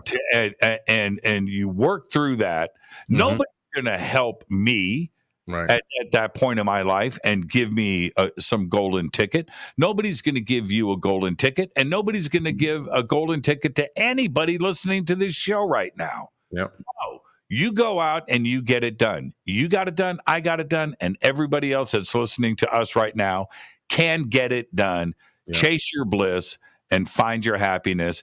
The other stuff, the green leafy vegetables that you love will come and find you. Yeah. And that's really the truth, isn't it? That's it, man. That's exactly it. When you live in your passion and you find a need for that passion, everything else just kind of really falls into place. We work a lot, as you say, 16 hours, 17 hours a day. I'm going to get off here with you and I'm going to work some more. Actually, I got to finish writing a book. And so, but why? What's the drive behind it? I love this. Like, I absolutely love it. And because I love it so much and because it fulfills me in a way that I can't even really put into words, I'm driven by this. And I don't feel like I'm actually working. And time goes by, a blink of an eye, the sun comes up and goes down. And I'm like, wow, what happened to the day? It's gone again. And so, but if it's something that you hate to do or something that you think is monotonous or don't want to be a part of, man, the day just draws by so slow. It's just minute by minute, you're counting down, trying to figure out when the next hour is going to tick off. And so that kind of life is just not for me. I got to be involved in something that I'm really passionate about. You have to. And this is the thing. I want to talk more about this after the break. All of us do the same thing at one point in our life. We're always worried about money. And we have to be, right? But when you pursue money, that's the wrong goal. And it's a very difficult thing to understand. Yeah. If you, and we'll tell you how to do this after the break. But if you stop chasing the money and chase your passion, the money will come and find you. You don't have to think. No, put your energy into your passion. Don't put it into trying to make a deal. That's not how it works. And anybody out there that is happy is going to tell you the exact same thing. I know it sounds strange, but the universe works that way, doesn't it? Absolutely. You hit it right on the head, man. Let's take our break right here. Our guest tonight, the one and only Billy Carson. I asked him to come in tonight and inspire me some more and inspire all of you. I'm your host, Jimmy Church. This is Fade to Black. This is the conversation that I wanted to have. We'll be right back after this short break. Stay with us.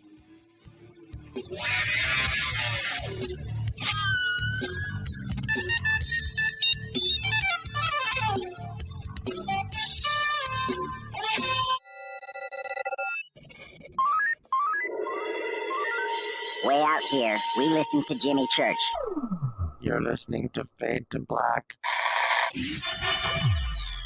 You're listening to Jimmy Church and Fade to Black on the X. ¿Qué tal, mis amigos? Yo soy Mario Carson, el tiburón, y los invito para que escuchen a mi buen amigo Jimmy Church Radio. ¡Claro que sí! The Believer is the chilling true story of Dr. John Mack, a renowned Harvard psychiatrist and Pulitzer Prize winner. This is an outreach program from the cosmos to the consciously impaired. He risked it all to investigate human encounters with aliens. The Believer, Alien Encounters, Hard Science, and the Passion of John Mack. Written by award-winning former New York Times journalist and author Ralph Blumenthal. Now available in paperback from High Road Books. Introducing the Game Changer blend from River Moon Coffee that delivers a customized blend made specifically for the Fadernauts. If the game is rigged, change the game. It's a bolder cup with some bite. Game Changer is the coffee of choice for those that prefer an organic dark roast that is slightly lighter and milder. but it's still dark. With wild notes of pecans and chocolate with a rich, balanced, full-bodied cup that is roasted to perfection for a great coffee to start your day, as an after-dinner coffee or anywhere in between. Artisan, small batch, roasted to perfection. USDA certified organic, all River Moon coffee is freshly roasted and packaged in the USA. Just go to rivermooncoffee.com or click on the banners over on our site and use the promo code F2BBLEND for 15% off of your order today. rivermooncoffee.com. Do you want to be an official Fade or Not? Of course you do. This is Jimmy Church of Fade to Black. Just go to our membership section at jimmychurchradio.com. Fade or Nots. When you think about the future of our country and where we're headed, do you wonder about the food supply? I do. Disruptions in the food supply chain could be disastrous, and they usually occur with little warning. That's why the smartest thing you can do today is to stockpile emergency food, water, and other essentials. I personally recommend My Patriot Supply. They're the nation's largest emergency preparedness company, serving millions of customers for more than a decade. In fact, they're the only source my family trusts for our preparedness plan. You should too. Right now, save 20% off a full 4-week supply of delicious meals that provide 2,000 calories a day. Saving 20% helps too, doesn't it? Especially now. So go to preparewithjimmy.com and get ready. That's preparewithjimmy.com. There's no time to lose. Do it now.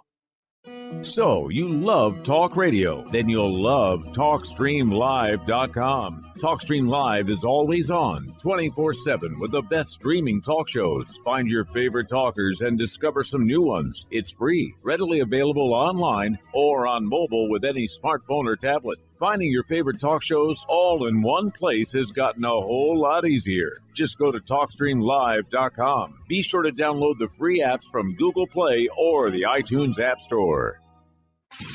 You listen to us, and we listen to you. And so does the CIA.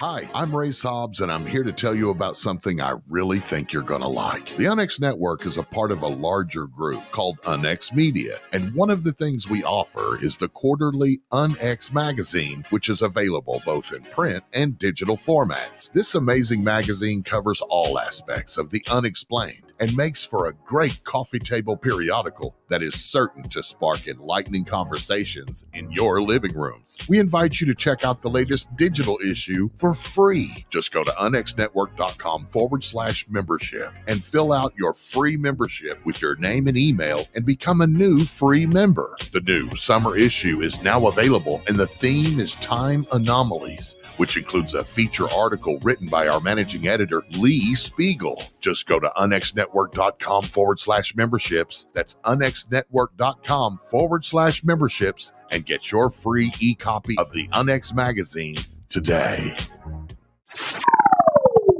You are listening to Fade to Black with Jimmy Church on the Game Changer Network. Oi, oi, I'm Reese Evans. You're listening to Jimmy Church. This is Revolution. The revolution will not be televised. The revolution is on radio. Ciao.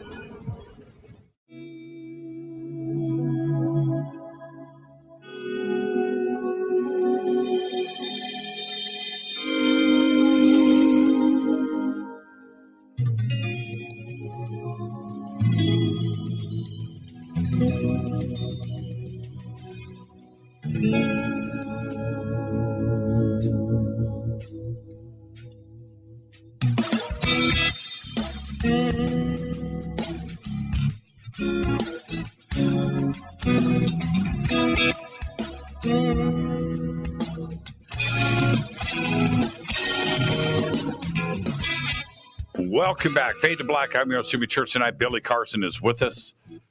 He's here to inspire us. And I think it is very important. Whatever I just said activated Siri. What did I say? Siri, get me Billy Carson.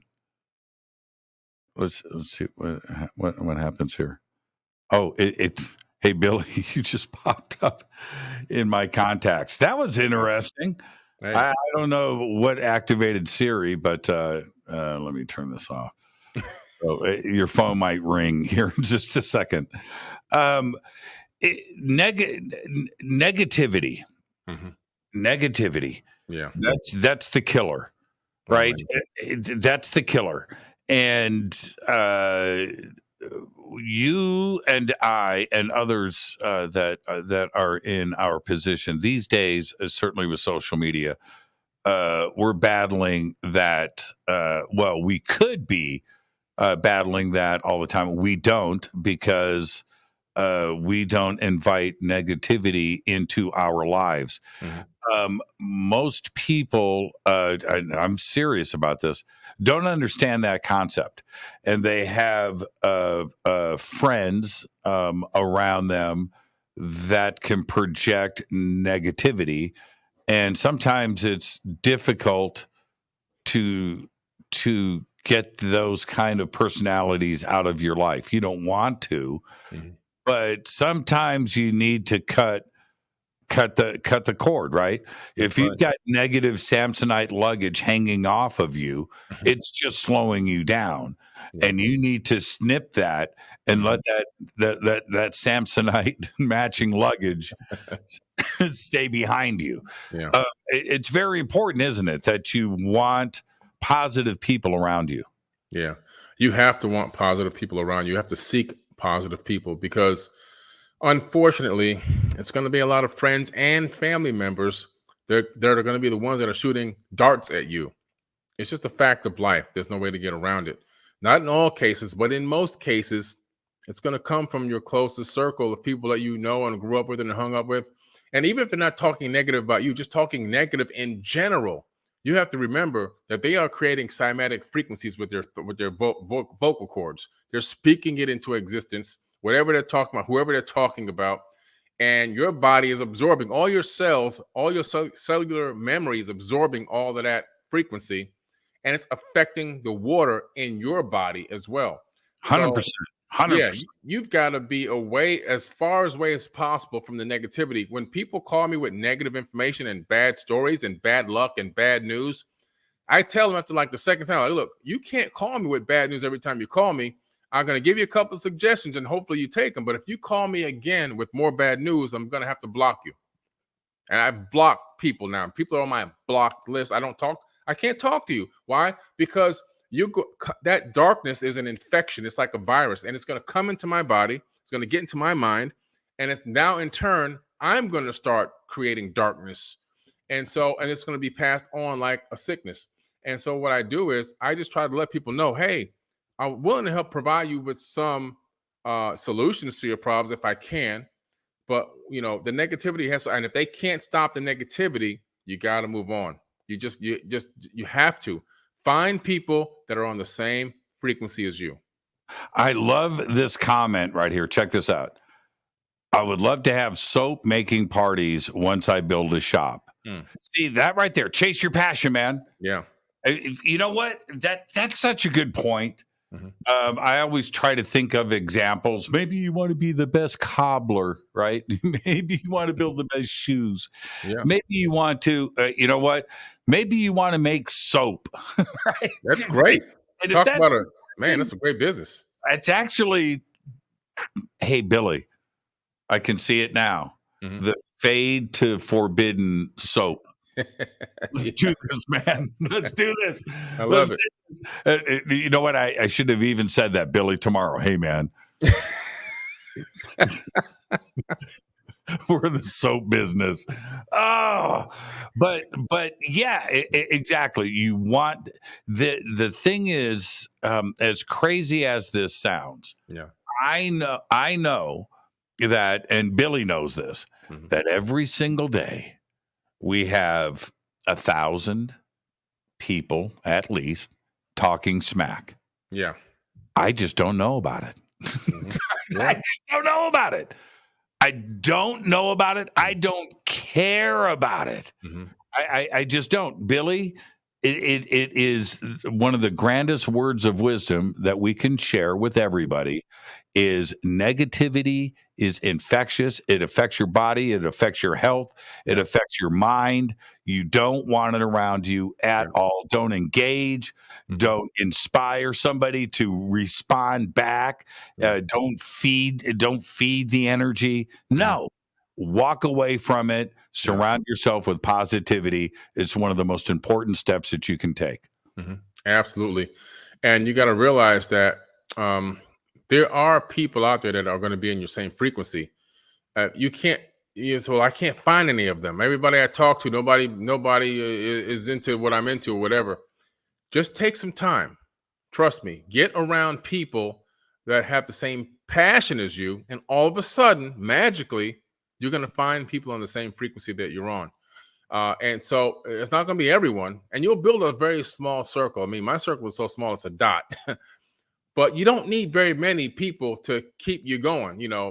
5 people, 4 people that are on the same frequency that can uplift. Make a pact together. I have a small pact with some people where we send each other positive messages throughout the week to just uplift, just randomly, just random stuff, to make us feel like somebody's out there watching, somebody's got our back, and somebody's cheering for us, and just little things like that. You just put together a small team of people that you just build each other up, and you guys become cheerleaders for each other, and it makes a huge difference. If you work in an office and you walk down the hall and the office with a negative person in it, or the cubicle with somebody that's always bitching, you don't stop and say hello, right? You don't. And those people, you're not going to invite them to your home for a party, right?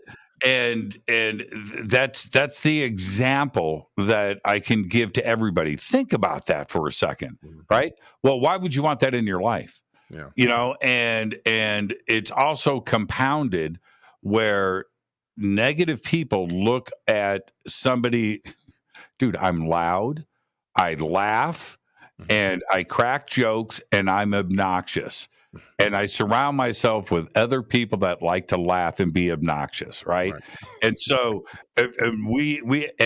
so somebody negative looks over at somebody like me or yourself, like this show with the Fadernauts, where everybody's happy, everybody's cool, everybody gets along. We don't give a crap about your background or who you are. We are here as a family, right?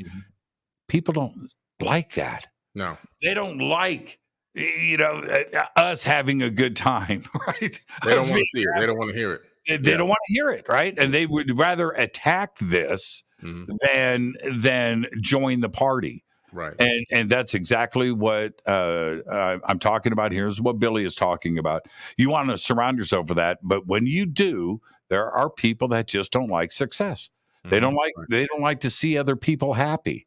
Yeah. And if you are happy and you've got a friend that doesn't like that, it's going to get into you. You've got to find the energy to cut it loose. Yeah. They're projecting their own internal pain on you is what's happening.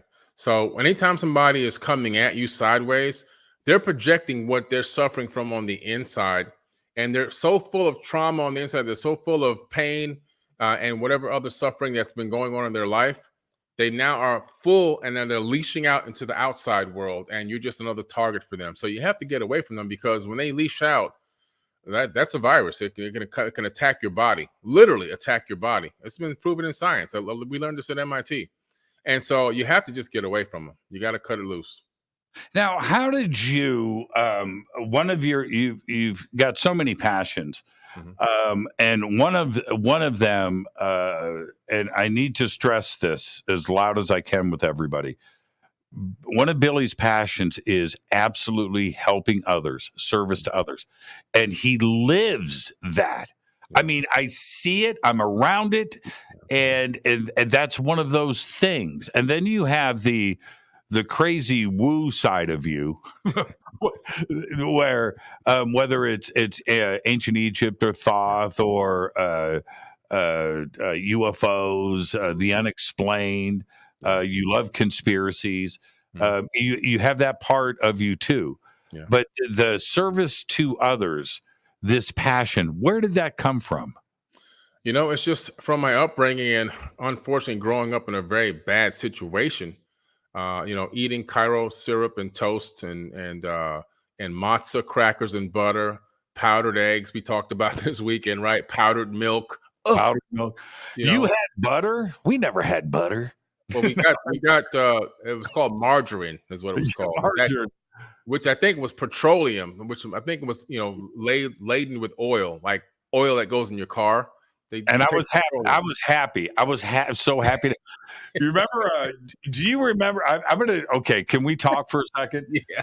You remember? There are people that are not going to believe what I'm about to say. Do you remember the government cheese blocks? Oh yeah, we got that. Oh yeah. It doesn't melt. It doesn't melt. It doesn't melt. You can't melt it. Government cheese, man. They have 2 or 3 of those in the refrigerator for months. But it lasts forever. But I was happy. Yeah. I didn't know any different. But do you remember how big they were? They were huge. They came in a cardboard box. A cardboard box, man. Yeah. Government cheese. Government cheese.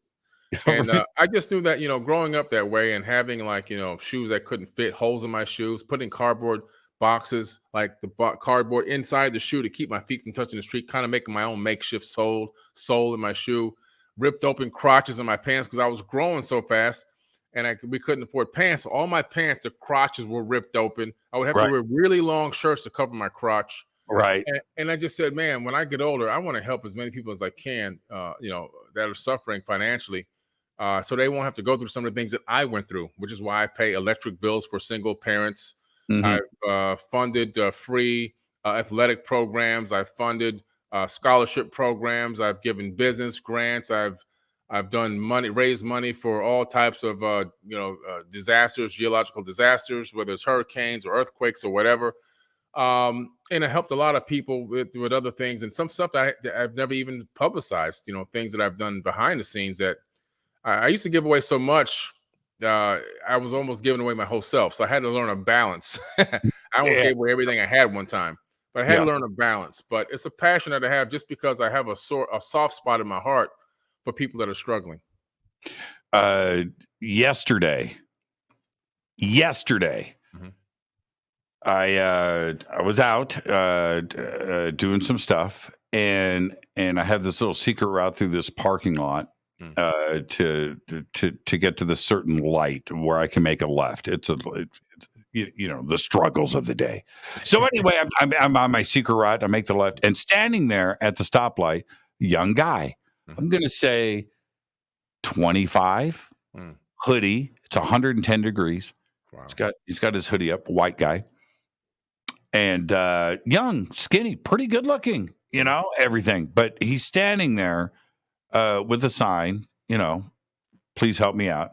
Yeah. And I flip open my armrest. I'm like, dude, I got cash? And there was a $5 bill. It's like, oh, cool, right? So I take it out and I roll down the window, and he went from this depressed thing, mm-hmm. and I handed him, and I swear to you, Billy, mm-hmm. he smiled. Wow. He like this, his whole thing, and he said, thank you. I said, man, I wish I could give you more, and I drove away. Now, and here's the thing with that. And I would have given him everything, that's all I had in the car. Mm-hmm. But here's the thing. There are people out there that go, he can work. He's going to go buy drugs. He's going to go buy, your help. You know what? Let me tell you something, people. If somebody is do you think somebody wants to stand on the side of the road and beg for money? Right.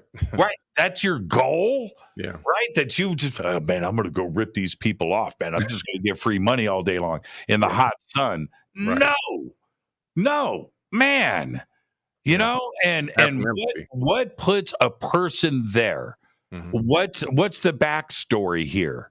Yeah. And I am very interested in that. And if I can put a smile on somebody's face that's standing out in the hot sun in the Mojave Desert, that obviously is in a really, really bad spot. and I could not believe what I did to this guy. Yeah. I mean, he just lit up. Yeah. And that was my thought, going away. What's the backstory here? Everybody's got one. How, what would it take in my life, Billy? What would it take in your life where it all comes down to that? Where we are right now, you and I, we're okay. Yeah. But what if? Well, it could happen. Yeah. And if I was standing there, what's my backstory? Nobody cares. Nobody's going to ask me, and he's a white dude standing on the side of the street. Why isn't he working? Right. No, and that's really the truth. And that's, man, the thing that people have to understand, Jimmy, is that there's only one consciousness. And if that is the case, which I believe it is after all the research that I've done over the last 25 years, that every single person you encounter is just another version of you. Like the Mayans used to say, in lakek alakin, I am another you, right? And so what's happening is you are interacting with all of these people throughout the day and throughout the planet, but all of these people are simply just another version of you, which means, like the good book says, actually, treat others as you would like to be treated. Respect people as you would like to be respected. If you look into the same thing you're going to find in the 42 laws of M.I.T. Honor everyone, honor the goddess, and honor the god. They're talking about honoring the people that you come in contact with on a daily basis. And so if you see this person, you have to start to realize that when you look at somebody, you have to see that yourself is in that person and treat them person as if how you would like to be treated. And you'll find the compassion will come out of you. Why is it that it is so difficult for people to help others? Why is it? Because you're absolutely right. This has been talked about for thousands of years. Yeah. And somewhere we've took a left fork in the road and forgot about all of that. Yeah. Where we don't recognize that we need to help. Right? We don't want to do that. Well, you know what? I think we need to change that. And I don't know how. I can only do it in my own little way, which is I will go okay. Here's an example. I live by this. I'm in the airport with Justin, your son. Yeah. And Justin says to me, he goes, Jimmy, how can you do that? I go, do what? Talk to people. I said, what do you mean? He goes, dude, you talk to everybody. You talk to that cop. Yeah. You talk to I hope Justin is listening right now because he's going to laugh. I go, Justin, okay, let me show you. Just what? And so we just cleared customs and we're at a Starbucks. We're going to get some stuff. And I talked to everybody. When I say everybody in line, 2 people in back of him, the 10 people in front of us looping around, everybody at the counter, the security people, the airline worker. There was like 20 people, 20 or 30. And I did it all in about 5 or 10 minutes. Nice. And just asking people about their day. Yeah. Right. And watching them engage and going back. And Justin just stood. He did. But we've lost that ability, right? Right. To go up and just talk to people. We don't do it anymore. Yeah. Pride, ego, and the internet. Those 3 things have disconnected us from each other, unfortunately. And so you have to put forth an effort. So when I'm walking down a hallway of a hotel or a building or on the street and somebody's walking by me, I'm walking down the beach, I purposefully look the person in the eye and say, hey, how you doing? And so try to initiate something out of that person to let them know, hey, there's communication. There's a physiological exchange that can happen here. We don't have to just walk past each other like strangers in the night. And you'd be surprised. A lot of people, they actually like it and they'll engage. They'll smile and, oh, great. And you know, and I always have the same answer. I'm fantastic. Anytime you ask me how I'm doing, it's always fantastic. Can I throw you under the bus just a little bit? Go ahead, man. Okay. So Billy and I, we're not at a conference. Yeah. We're in another country. Okay. And we're walking around, and all day long, people were coming up to Billy and saying, "Are you Billy Carson?" All day long, all day. They didn't come up to me. They didn't go up to Elizabeth. Elizabeth and I are standing right there, like, what about us? And they were coming up to Billy, and you were so because the message from, I couldn't believe it, man. Yeah. I mean, I was just like, okay, this is starting to get old. I feel like I'm being punked here. This is a big setup. So then Billy, Billy and I and Elizabeth, I'm not making this up. Billy, go ahead and laugh. So we're sitting in this coffee shop, and this guy comes from around the corner, and he comes up and he goes, "Hey, man, you're Billy Carson, right?" And he goes, "I am." "Man, thank you for your words of inspiration." And Billy goes, "Yeah." And I go, "What about me?" I go, "What about Elizabeth? We're in those videos too." And he looked at his exact words. Yeah. "I've never seen you before." Remember that? And I go, yeah. "What about Elizabeth?" "Who?" Yeah. "Elizabeth." And then he just stopped and just turned to you. So anyway. A lot of people are recognizing me all around the world now. Everywhere I go, I get stopped everywhere. Crazy. That was crazy. Yeah. That was crazy. I go, "We're in the videos too. I've never seen you before." His exact word. Oh man. Oh, I just loved it, man. We just ate it up. But that's got to make you feel pretty good, because this was going on all day long. It didn't matter where we were. And for people to say, the driver, that dude lost his mind. Oh, he lost his mind. Lost his friggin' mind. Yeah. For them to say, "You've helped me so much, man. Yeah. I watch everything and I'm inspired." And this was going on morning to night, all day long. The same thing, people coming up and saying thank you. Yeah, yeah. It feels great. I mean, you can't even really put it into words, the feeling that you get. It feels like, wow, all this work I've been putting in all these years is finally paying off. And I mean, everywhere I go, I was on Santorini, the island in the middle of nowhere. And I'm sitting in this restaurant eating a pizza, and this guy is staring at me. A big dude. I'm like, "Oh, this guy mad? What's going on?" I get done, I pay, I'm leaving. The guy goes, "You're Billy Carson." And he shows me his phone. He's got my IMDb up, and he's got my picture on the screen. "You're this guy. I love you. You're this guy." I love it, man. And so I'm like, in the middle of nowhere, so it's just everywhere I go. I've been noted, people have seen me in the middle of Australia and the outback. It's just wild. And so it's a great feeling. It feels like I'm living my passion, and people are recognizing it and resonating with the information. And fortunately, it's helping a lot of people. Yeah. And for me to see it firsthand, we don't necessarily get to see that. I'm talking about you too, also, because we're working, and doing our best. But sometimes we just don't get a chance to stop and smell the roses, so to speak, and then and get that kind of feedback. And it was awesome to watch this weekend. Let's take our break. Let's get this in right here. Billy Carson is our guest. He's here to inspire us. This is Fade to Black. I'm your host, Jimmy Church. More with Billy after this short break. Stay with us.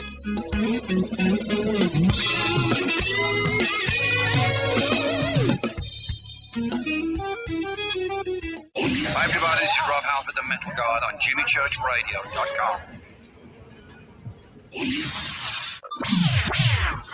Your 1 million gigawatt paranormal powerhouse, KUNX-DB, The X. The Believer is the chilling true story of Dr. John Mack, a renowned Harvard psychiatrist and Pulitzer Prize winner. This is an outreach program from the cosmos to the consciously impaired. He risked it all to investigate human encounters with aliens. The Believer, Alien Encounters, Hard Science, and the Passion of John Mack. Written by award-winning former New York Times journalist and author Ralph Blumenthal. Now available in paperback from High Road Books. Are you ready to read about true paranormal events? Unex Media publishes nonfiction books about UFOs, ghosts and haunted places, time anomalies, cryptid creatures, and more. Just like KUNXDB Radio, it's all about unexplained phenomena. Visit www.unxmedia.com to see our list of great book titles by Debbie Ziegelmeyer, Gene Walker, Devin Listrom, Wayne Lawrence, Bill Spicer, and yours truly, Margie Kay. That's unxmedia.com. This is Jimmy Church of Fade to Black, and I only drink Fade to Black blend coffee from River Moon. Just click on the River Moon Coffee banner at jimmychurchradio.com. Promo code F2B Blend. This is the only way forward. This is Fade to Black. Make contact.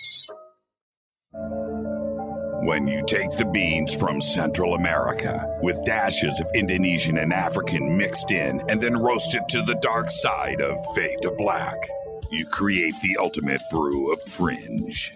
Introducing the Fade to Black blend from River Moon Coffee. Yes, River Moon's darkest customized roast was created for the love of Fade to Black. The alchemy of masterful roasting and smoking the beans is in every sip of this full-bodied, dark Java. I need my coffee dark, deep, with distinct bittersweet chocolate highlights, just like the bunker. Leaning further into the darkness of the roast is Fade to Black blend from River Moon Coffee. Just click on the banner at jimmychurchradio.com and use the promo code F2B Blend for 15% off of your order today.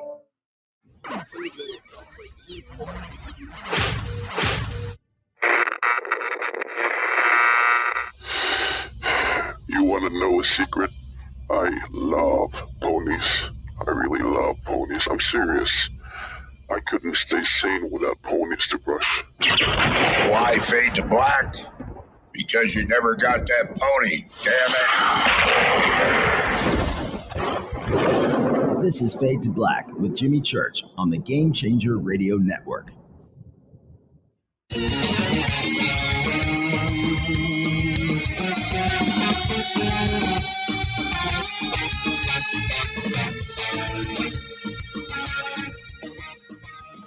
Welcome back. Fade to Black. Great conversation tonight with Billy Carson.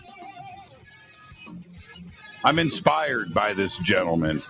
And I remember, I just want to say this. I remember Billy and I, this is many, many, many years ago. We're talking on the phone and just doing some stuff.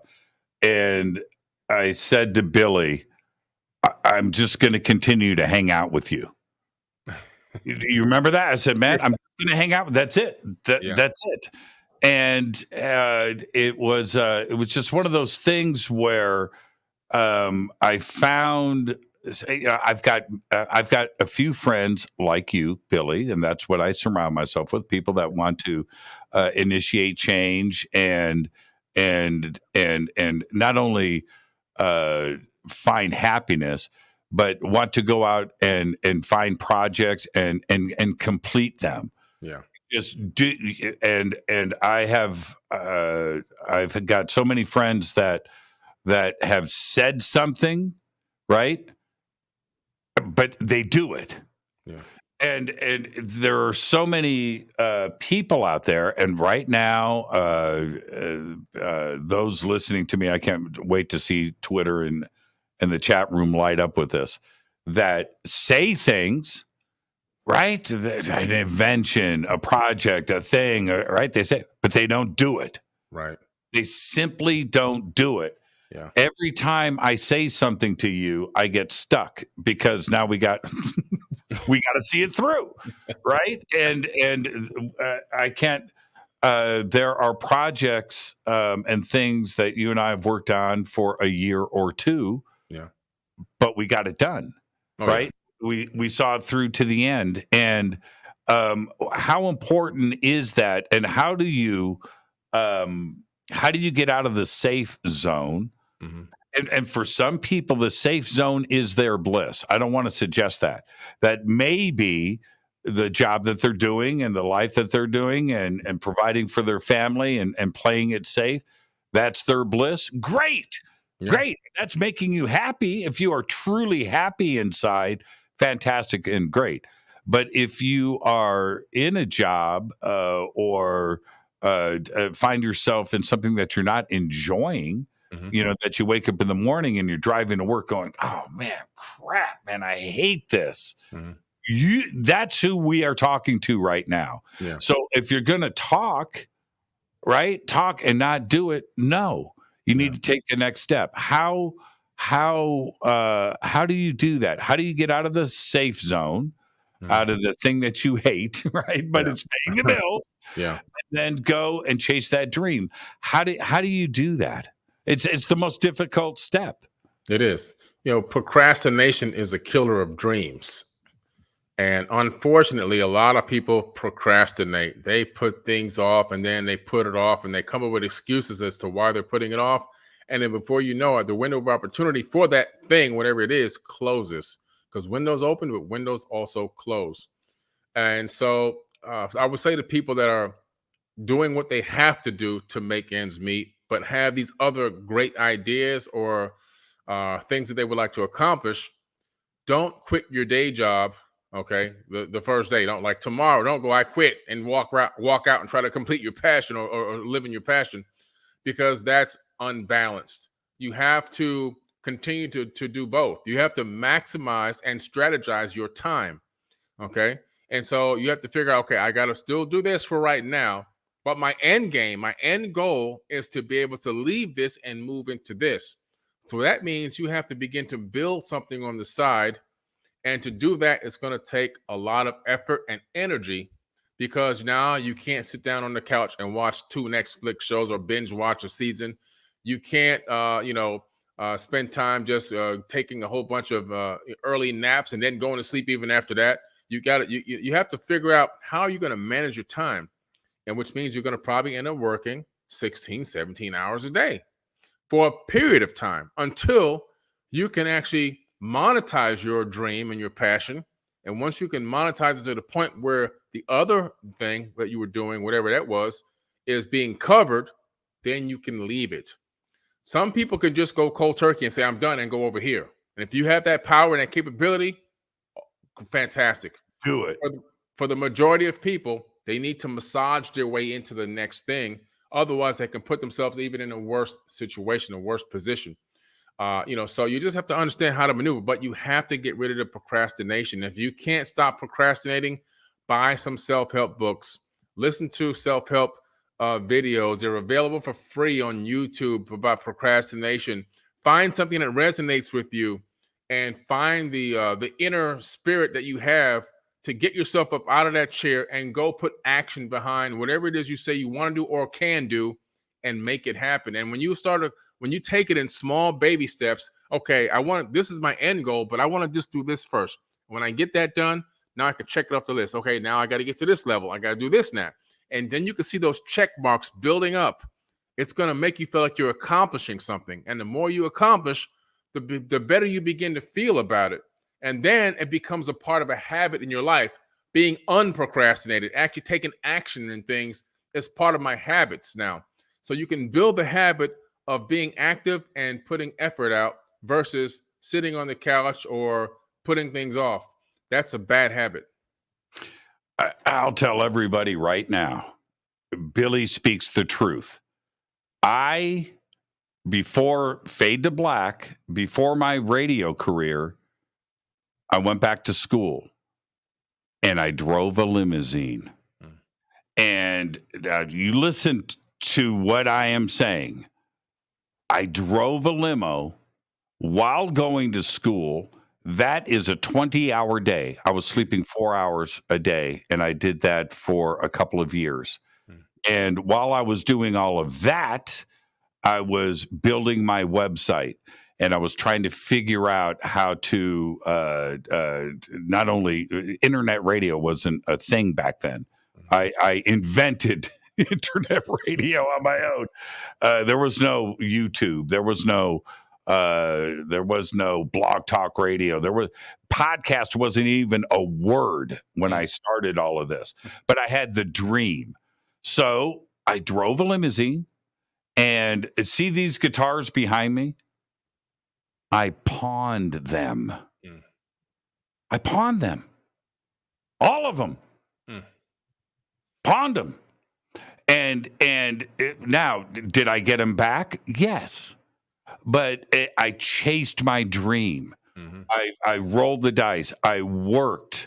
And I don't school and a limousine and building this thing. It was 7 days a week. It was 20 hours a day for a couple of years. But I swear to you, Billy, I was so happy. Yeah.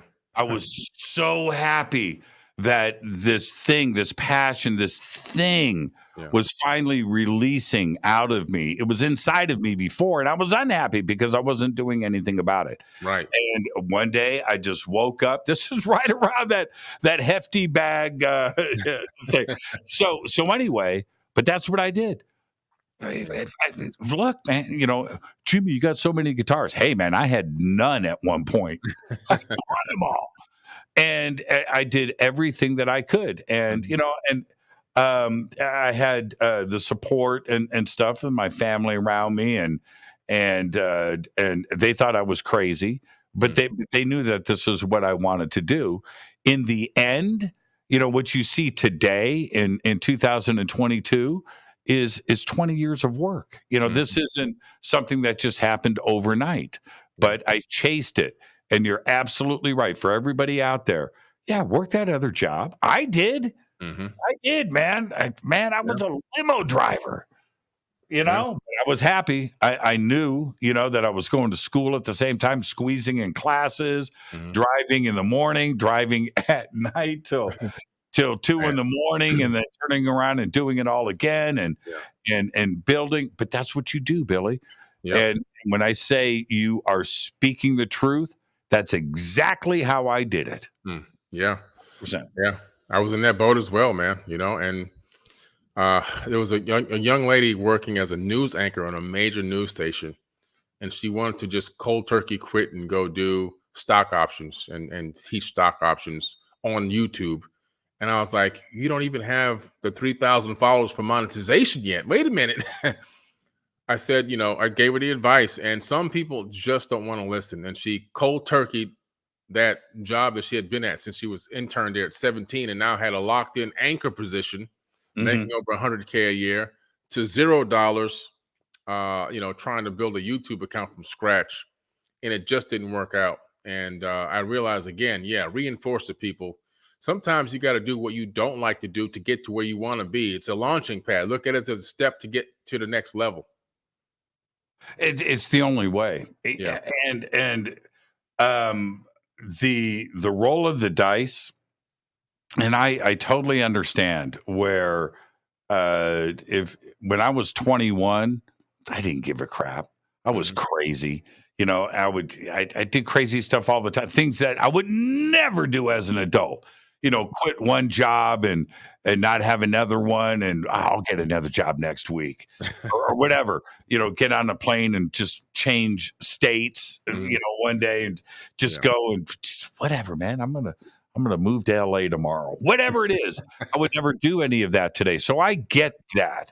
But rolling the dice as you get older is a more difficult thing because you don't want to take those chances.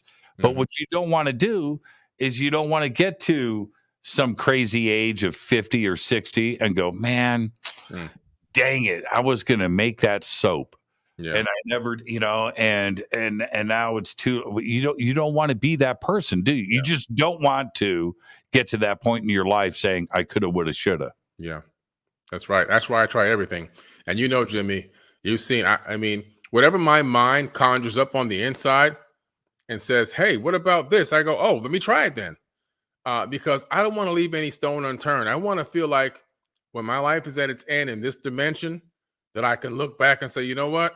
I did everything I could possibly. I lived the hell out of this life. I did everything I could possibly do, man. I've lived the life of 10 men already.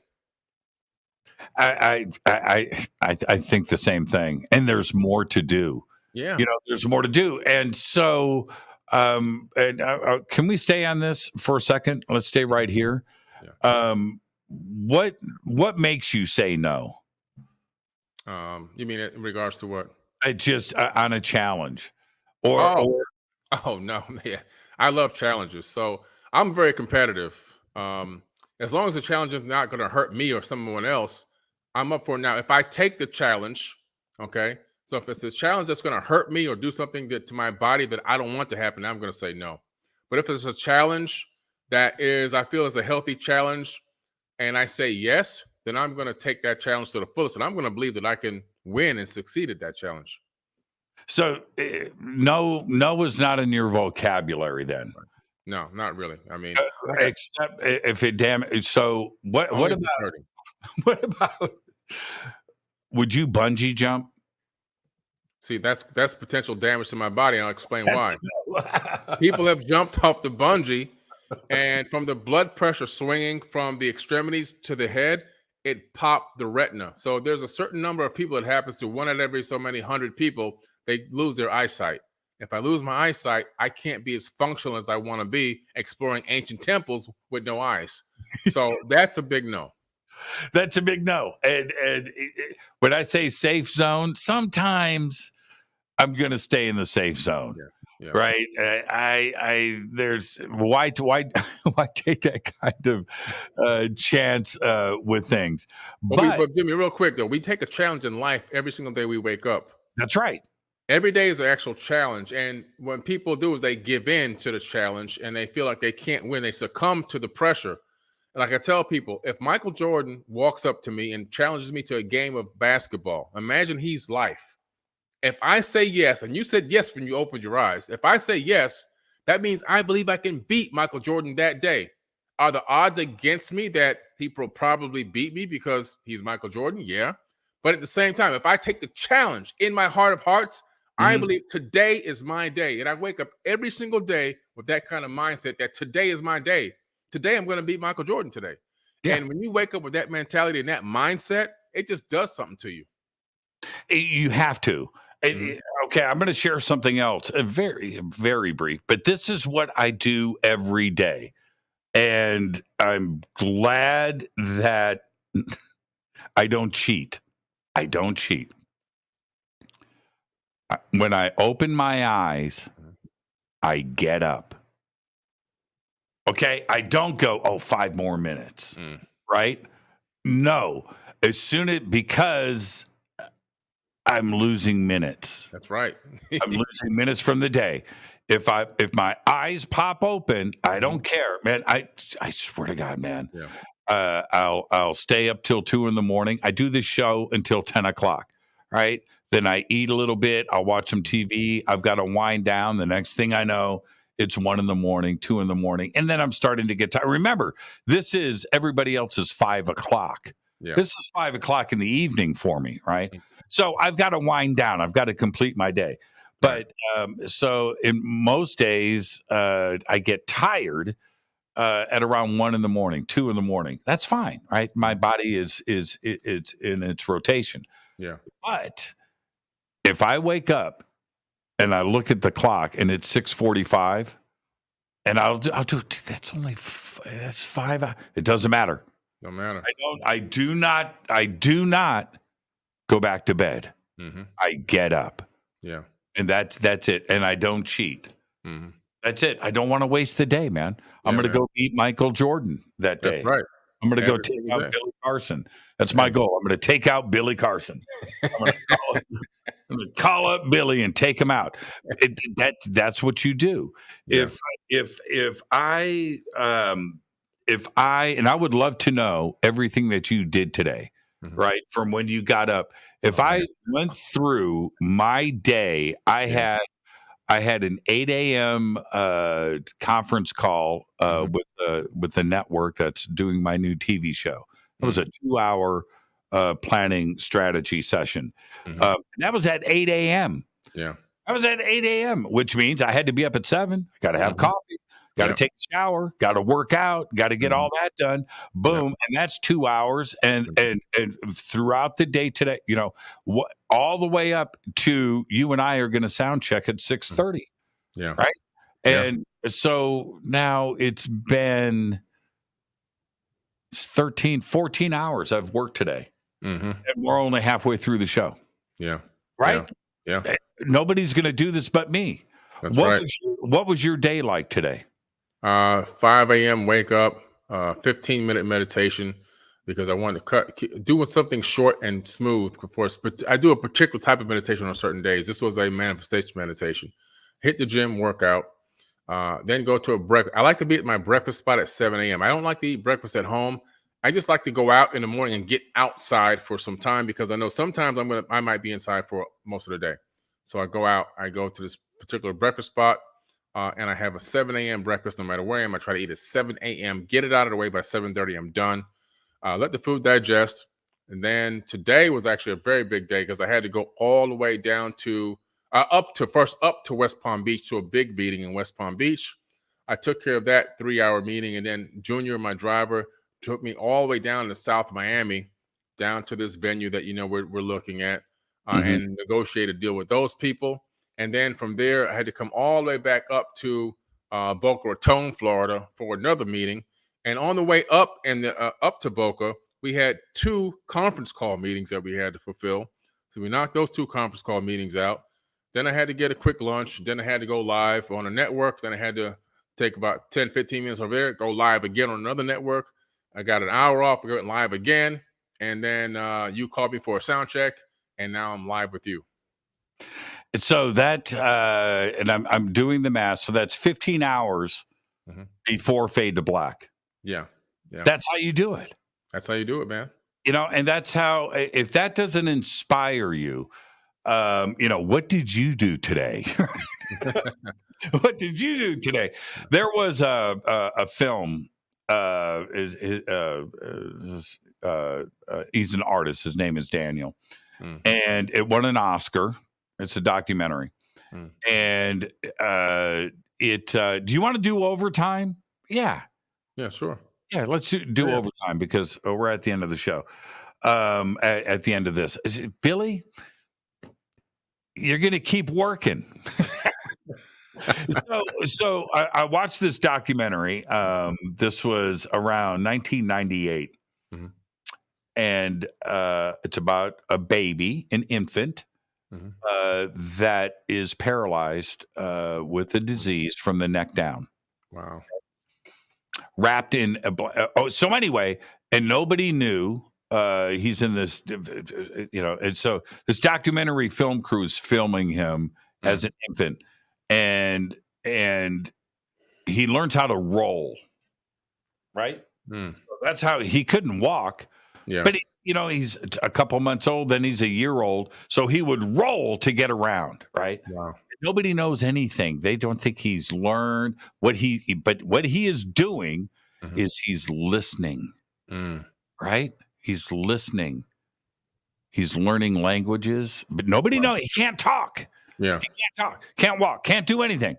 He's only got eyes to the world, the people that observe him, right? Yeah. Well, one day he rolls over and grabs, he's like 4 years old, grabs a paintbrush with his teeth. Wow. And paints a portrait of one of the ladies in this care center. Wow. Dude, and it's frigging Monet. Wow. And you look at now remember, see, he's rolling over, dipping the paintbrush in this, rolling back over, putting one drop of paint down, rolling back over, right? Completes, and everybody's like, man, there's a mind in here. Yeah. Right? Okay, so Daniel, this film crew documents his life. So you see him from a few months old all the way through. Now he's paralyzed. That's it. That doesn't change in his life. Graduates high school, goes to art school, graduates college, and is one of the most fantastic fine artist painters on this planet today. And that film, it's called King Gimp. I'll put it in the chat right here. Wow. King Gimp. Yeah. Okay, that's the film. Go and watch it.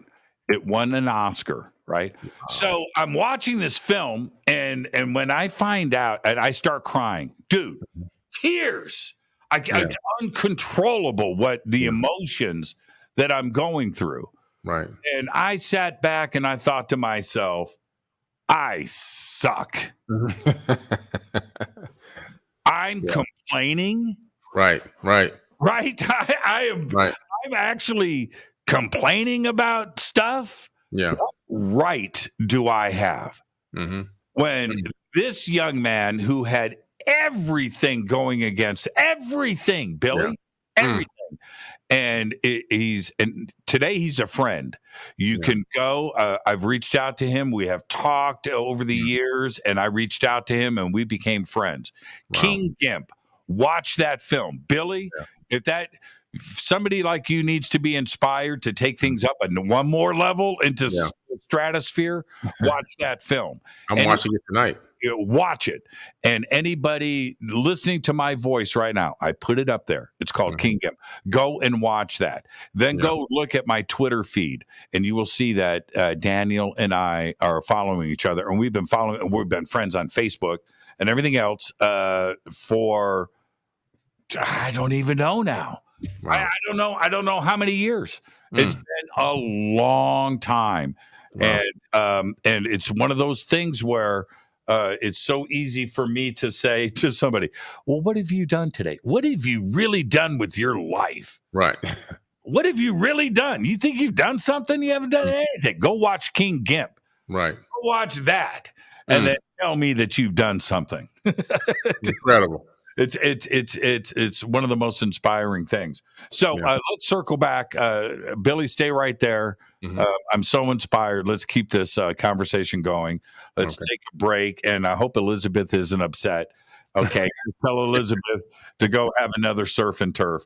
We're going to do some overtime right now. This is Fade to Black. I'm your host, Jimmy Church. I might tell the surf and turf story when we come back. Elizabeth is amazing. This is Fade to Black. I'm your host, Jimmy Church. It's Billy Carson. Overtime is next. Stay with us.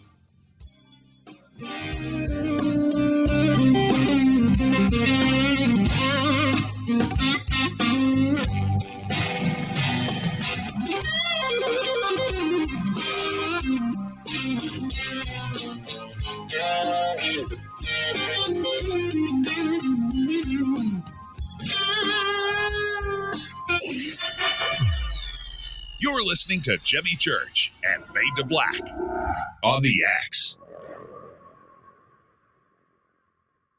Hey, what up, y'all? It's your girl Vivica Fox here, and you are listening to my boy, Jimmy Church, on JimmyChurchRadio.com. Despite popular opinion, reading a book will not make you smarter. But listening to Jimmy Church will. Hello, Fadernauts. Jimmy Church here. You've seen me with my Thunderstorm. Now you can purify the air in your home and get healthy, clean, fresh-smelling air and eliminate odors just like I do right here in the bunker. The EdenPURE Thunderstorm uses oxy technology that naturally sends out O3 molecules into the air, which seek out odors and air pollutants in your home and destroys them. It's called a thunderstorm because it purifies the air just like after a thunderstorm. And right now, you can save $200 on an EdenPURE Thunderstorm 3-pack for whole home protection. With this special offer, you're getting 3 units for under $200. Seriously. Go to EdenPureDeals.com and use Fader3. Shipping is free and it's easy. Just scroll down. You'll see my name right there, Jimmy Church. Click on it and get your deal today. That's EdenPureDeals.com.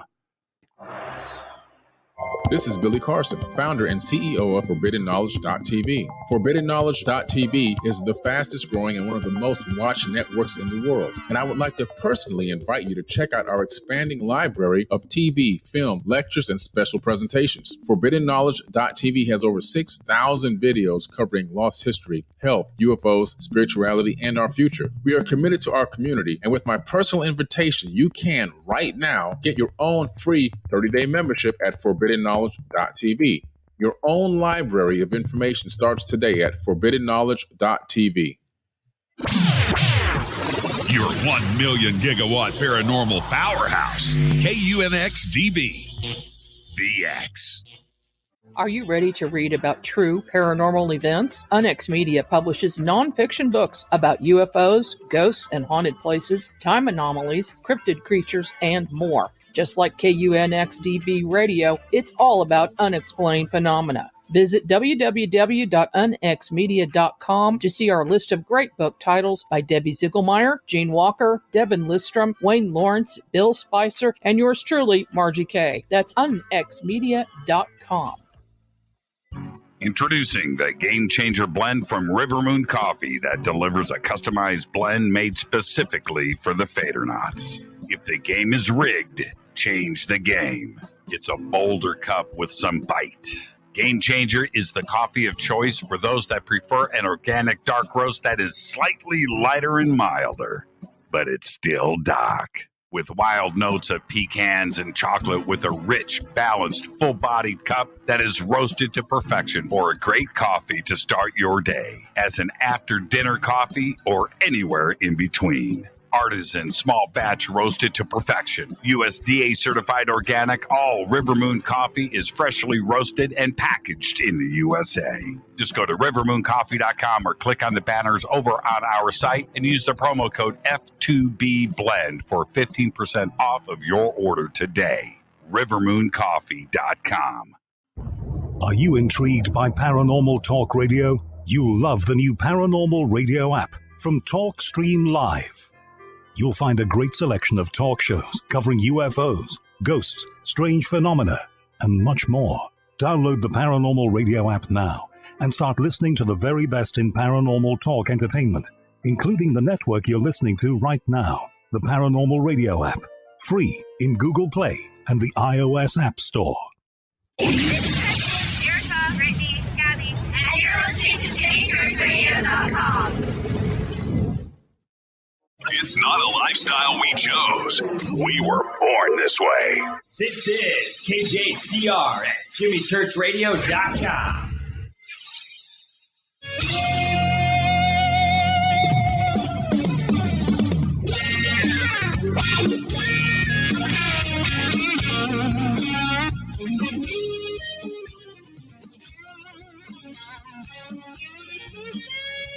I'm back. I'm too busy texting with Billy. Oh, man. Billy, I am going to make those T-shirts, though. Billy, don't play. And I'm not going to share in the profits. I'm going to keep all of it. Okay. Keep all of it. Billy, don't play. Billy. I want to talk about Elizabeth, my man. Yeah. And I have implied tonight, and I apologize to Elizabeth right now, that it was just you and I talking. Mm-hmm. Oh, no. Elizabeth blows my mind. Yeah. Not only, look, man, she's easy on the eyes. Yeah. I'm not dumb. Nobody is. She is frigging smart. Yeah. She's compassionate. Mm-hmm. She's all about family. Yeah. She loves this planet. She loves helping others. Mm-hmm. And wow, right? And so when you and I have to stop because we're listening to her and hanging on every word, that says it all, doesn't it? Oh, absolutely. Listen, she checks all the boxes, man. She is highly, highly intelligent, well-studied, and she's continuously learning and educating herself on a daily basis. And it's very rare that I can, hang out or be with someone that can actually teach me a thing or two from time to time. And I find myself learning stuff from her every single day, which is amazing. We bored Billy with about a 1 hour conversation on the art of French pastry. Yeah. She's a pastry chef, but she's phenomenal at it. Chef. And wow, right? Sorry about that. That I went to go, man. Is this her knowledge of food, which comes from her culinary background, and what she intakes in her body. Now, how tall is she? I believe she's about 4'11". Okay. Yeah, that's fair. I was going to say, don't say 5'2". Okay, so let's go 5 foot. Billy's 6'4", 6'5". Okay, and it's funny to see the three of us next to each other because it's a stair step going down. Yeah. But here's the thing: she's 5 foot tall. Yeah. She's in incredible shape. You can see it. But she eats, dude. Oh man, nonstop. She eats more than you and I combined. Yeah. Combined. Yeah, she eats nonstop. She knows what to put in her body, and she knows what her body is asking for, and she puts that in her body. She's really mastered her own, her own body and understanding what it needs. I mean, she has a certificate in cellular biology and mitochondria from Harvard. So, I mean, she knows. and so we now, although we've done this before, okay, but I observed this close up this time around. I actually took the time to watch what is going on, and she eats. All right. She's not delicate. No. She knows what she needs. And so I was kicking back and I'm like, are you really going to do this? I am. Really? And I was like, but the thing is, she knows exactly what, and you look at her and you realize that she's not eating unhealthy. Right. She is bringing in what she needs, but it's combined with this frigging brain activity of hers. Yeah. And I'm serious, man. She's feeding the electric impulses that are going on in that head. Yeah. She needs this energy, right? Yeah. She needs energy, man. She burns a lot of energy. And she's studying, reading books, audio and reading books, watching videos, taking classes. She's in another class right now for neuroscience. I mean, she's just nonstop. And how did you guys meet? Before you answer, the reason why is that's always part of the journey, right? It's always, and it's like when you least expect it. I've known you for a long time, and boom, right? And so how did you guys meet? She was the CEO of a mental health gym up in Detroit, and through Donnie Arcade, the artist who had done a song for their facility, he gave her my number. She wanted to contact me to see if we would be willing to do a show on the facility to put on Forbidden Knowledge TV. So she called me and talked to me on the phone. I said, I got to go see, learn some more about these people so I can figure out what I'm getting myself into if I decide to do it.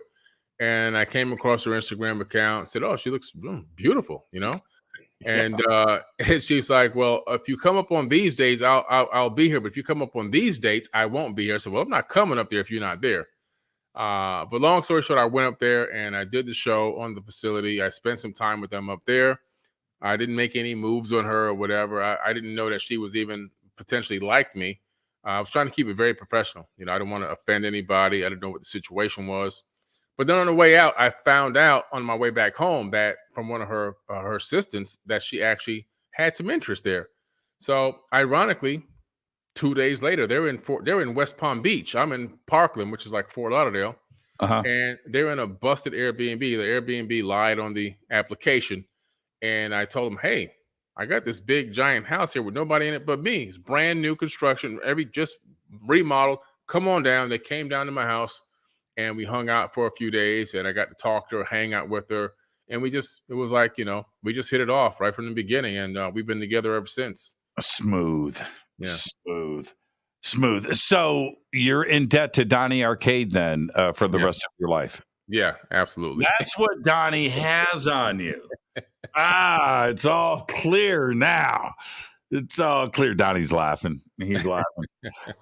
But here's the crazy part, and this is why I'm asking about this, because that's a chance meeting. Yeah.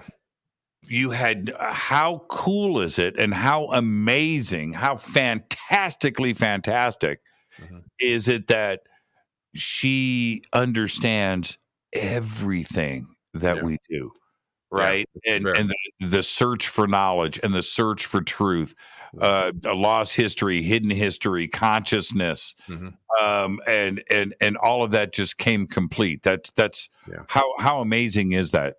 Amazing. I mean, my conscious thought to create Forbidden Knowledge TV and then actually put the action behind it and not procrastinate put me in a future position to meet Elizabeth. Mm-hmm. If I would have procrastinated and wouldn't have done it, she would have never called me to get on the network. I would have never met her. That's it. See, here's the thing, Billy, and I say this, and I know it sounds strange, but if I had a time machine, I wouldn't change a thing. Right. I wouldn't. One little thing. You and I are not talking right now. Exactly. One little thing. You and Elizabeth don't meet. Yep. You don't change the journey. The journey is why you are here. Exactly. The journey is the journey. And it's your job to learn along the way and to experience it and to figure out, what knowledge can you gain from everything. Even what looks like to be losses, they're not losses. That L stands for learning. What did you learn from this? Because we're here to collect data. I mean, that's what I believe. I believe we're collecting information on a consistent basis and transmitting it back to source in another dimension. And it's all about the journey and how you live it and how you handle it. And like you say, I wouldn't change a thing because, like I said, if I would have never taken the action, but I want to create a TV network, I could be still saying the same thing today. You know what? I still want to make that network, and I would have never met her. Never met her. And I want to share with everybody something that I said to Billy. It was once private. Now it's going to go public right now. So, but this is what I said to Billy and Elizabeth at one of the dinners. I said that I know you two. Mm-hmm. I see how you. I know what's going on, but in the videos that you guys do, this right here. Our friendship, your thing, your relationship, it translates back through the camera and people trust it. Yeah. And that's a difficult thing. It is not fake. Right. None of it. Right. And that is magic. And I know. And so I'm going to say this, Billy. Well, I've already said this to you privately. I'm going to say this to the audience. Yeah. There are people out there that will watch this and go, it's an act. Yeah. Right? They're doing this for clicks. Right. They're doing it. No. It is absolute reality between these two. And to be honest with you, it's kind of sickening. They're too happy. They are so synergistic. They are so entwined, and they understand each other, and they complete each other's sentences, like for real, right? Yeah. And it comes across, and man, I think we all want that. And so when people see this, it is absolutely genuine. It's an incredible thing to see. Yeah, thank you, man. It's been a long journey to get to this. before in the past, I would settle or feel like this is the best I can get or whatever the case may be. Not taking anything away from those women. It's just that we weren't on the same frequency at the time. Right. But when I wasn't looking, I had been single for about a little over a year up at the point that I met her, which that was about 2 years ago now. And I wasn't even thinking about getting into a relationship or meeting anybody. And, it just kind of happened. So, yeah, man, it's a beautiful thing. And it's something that's on the same frequency that I'm on. But if I wasn't operating and living in my passion, wouldn't even be here talking about it right now. She's amazing. Yeah. She's amazing. Amazing woman. Now, how does it put you in a position now, Billy? And this is something that I think many people, including myself, are jealous of when this happens. But now you are challenged in your own bubble, right? Mm-hmm. Before, you're challenging yourself in a solo act, right? Mm-hmm. But now you've got somebody that you can't disappoint. You can't let down. You can't relax. You can't, you've got to answer to somebody that is pretty friggin' smart and that is going to set you straight if you, go off the path a little bit. But that's pretty cool, isn't it? It is. It's pretty cool. You know what? I needed that, actually. When you're by yourself, sometimes you can, even myself, I'm still a person, man. I'm still human. I would find myself, you can get into these, I wouldn't call them depressions, but a little down. We take a lot of negative information. You and I, every single day, we have a duty to bring the news to the world, whatever it may be. And a lot of that information that we have to download to get to what we want to actually talk about, there's a lot of negativity going on out here. That can actually settle inside of you. So she's actually somebody that can come along and see when I'm in one of those situations where it's overloading me a little bit and help me release that, talk to me, revitalize me, motivate me, inspire me again, tell me, listen, just don't worry about that. Let's focus on this or whatever the case may be. Just that little extra voice of positivity that I didn't have. I was always doing it all, me, just to have somebody else coming in just right there reaffirming. And then she makes a phenomenal travel buddy as well, because she's into all these ancient sites and temples and crawling inside of pyramids and getting dirty all day and crawling through mud and dirt and everything else, and 120-degree heat and so forth. So that's hard to find. So I've been very fortunate, man. Everything that I can envision myself as wanting to be in this world in terms of what I contribute, the service to others, and living my best life and being in a relationship, it's all manifested right before my eyes. You check out Christopher's comment that I just posted up here. Yeah. Oh. Jimmy Jelly for sure. And here's I didn't think something like this would ever happen between us, in that if I need something to be done, I mean, Billy's always going to do it, right? But I know that I can call up Elizabeth and it's just like, absolutely, let's go. Right. Yeah. Okay. Taken care of. Done. Right. All right. Great idea. Okay. Moving. And that is amazing to have not only the relationship here, but somebody like Elizabeth that is a part of the team. And of course, Justin and everything else. But this is what I wanted to say. So I'm talking to Elizabeth and I said, Elizabeth, I'm not going to be able to go in those tunnels in the pyramids, man.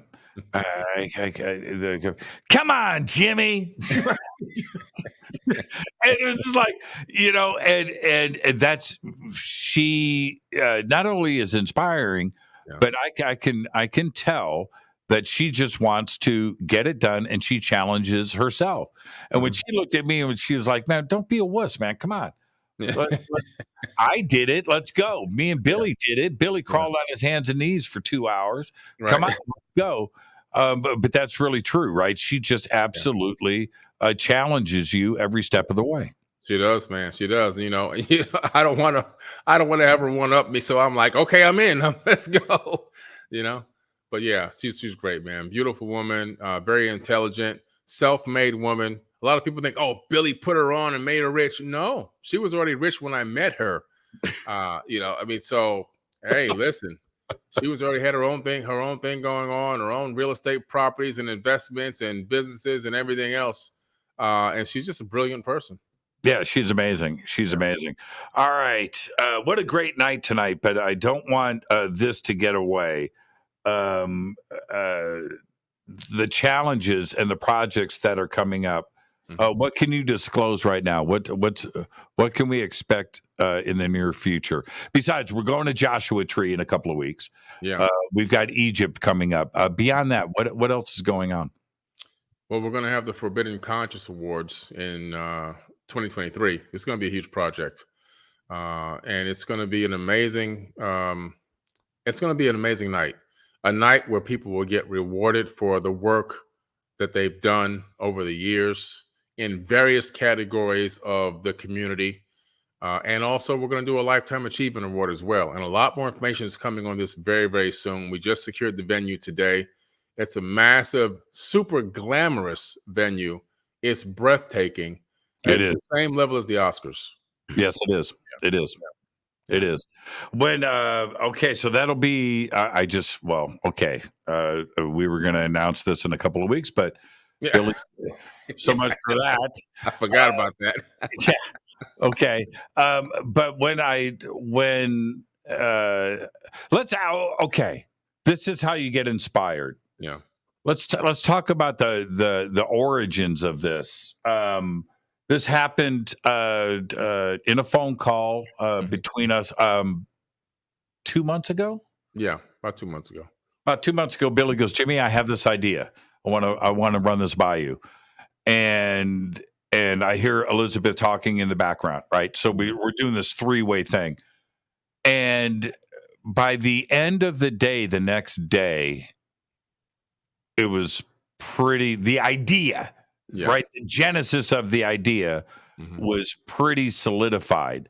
But like I said earlier, it's this at that point. Now we have to follow through. Right. And Billy, you did. Yeah. This is going to be a huge event. Yeah. I've seen the facility. When you say Oscar level, this is Carnegie Hall. Yeah. Facility is like that. When people talk about the Kennedy Center, these types of facilities, that's what we're talking about here. World class. But that's your that's what you go and chase. That's what you and Elizabeth do. That level to turn around and give back to the community and those that have worked so hard for so many years. Absolutely, man. They deserve it. And we're going to make sure they get the recognition that they deserve. And it's going to be a phenomenal event. We're going to incorporate and include everyone in the world is going to be included in the included in the nominees, voting for the nominees, and included in voting for the actual winners. So it's going to be a collaborative event between us and the world audience. And it's going to be a glamorous night, a night to remember. And I'm looking forward to it. Man. Yeah. So I said to Billy, I go, so who's going to MC? Jimmy Church. Yeah, that's right. Hey, Billy, again, just thank you for everything that you do. Your focus is this community. Your focus is self-empowerment. Improving yourself, your family, and everything. I've seen it all happen with everybody that's around you. And again, you inspire me, you inspire the community, and just thank you for everything. We have got an insane 2023 coming up. The work is there in front of us, but it is going to be an absolute amazing year. And I can't wait to ride through all of it with you and Elizabeth and everybody else at Forbidden Knowledge. Thank you so much, my friend. No problem. Love you, man. Appreciate it. Love you right back. Billy Carson. Billy, I'll talk to you first thing in the morning. Oh, yeah. Good night. Yeah, he's probably got something else to do. So go to work. I'll talk to you first thing in the morning. Thank you, Billy. All right, peace. Billy Carson. And that's what it's about. And that's why I had Billy here tonight.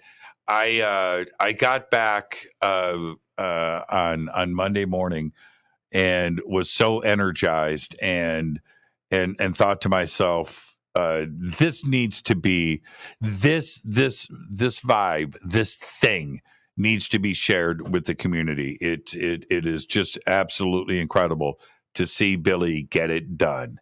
Billy gets it done. Billy don't play. So tomorrow night is Fader night. It is open lines all night long. Now, I just got somebody posted, and I think it is Top Gun Maverick is streaming. Top Gun Maverick is streaming. I see the buy. If I can I watch Top Gun Maverick tonight? Don't mess with me, people. I've got it pulled up here. I just want to make sure that this is what is happening, because I thought it was like in a week. So holy crap. All right. Yes, tonight on Amazon for sure. For shizzle. Wow. Okay, I've got it up here. Okay, that's it. I'm out of here. I'm gonna go get me some popcorn, man. I'm gonna order me a pizza, and I'm gonna watch me some Top Gun Maverick. For the rest of you, if you're not gonna watch Maverick, go check out King Gimp. It's an amazing film, and it is just something that you will repeat. What have you done with your life? You know, and think about that. There you go. All right, great show tonight. Thank you, Billy. And I'll see everybody tomorrow night for Fader night with open lines all night long. Truly my favorite night of the week. Well, besides tonight, because Billy don't play. Fade to Black is produced by Hilton J. Palm, Renee, Dennis, and Kevin. Announcers are Steve Harder, Gene Vito, and Mark D. Kovar. Webmaster is Drew the Geek. Music, Doug Aldrich. Intro, Spaceboy. SpaceboyMusic.com. Fade to Black is produced by KJCR with the Game Changer Network. And this broadcast is owned and copyrighted 2022 by Fade to Black and the Game Changer Network, Inc. It cannot be rebroadcast, downloaded, copied, or used anywhere in the known universe without written permission from Fade to Black and the Game Changer Network. I'm your host, Jimmy Church. Until tomorrow night with Fader night, open lines all night long. I want you to be safe. Go Beckley Tappy.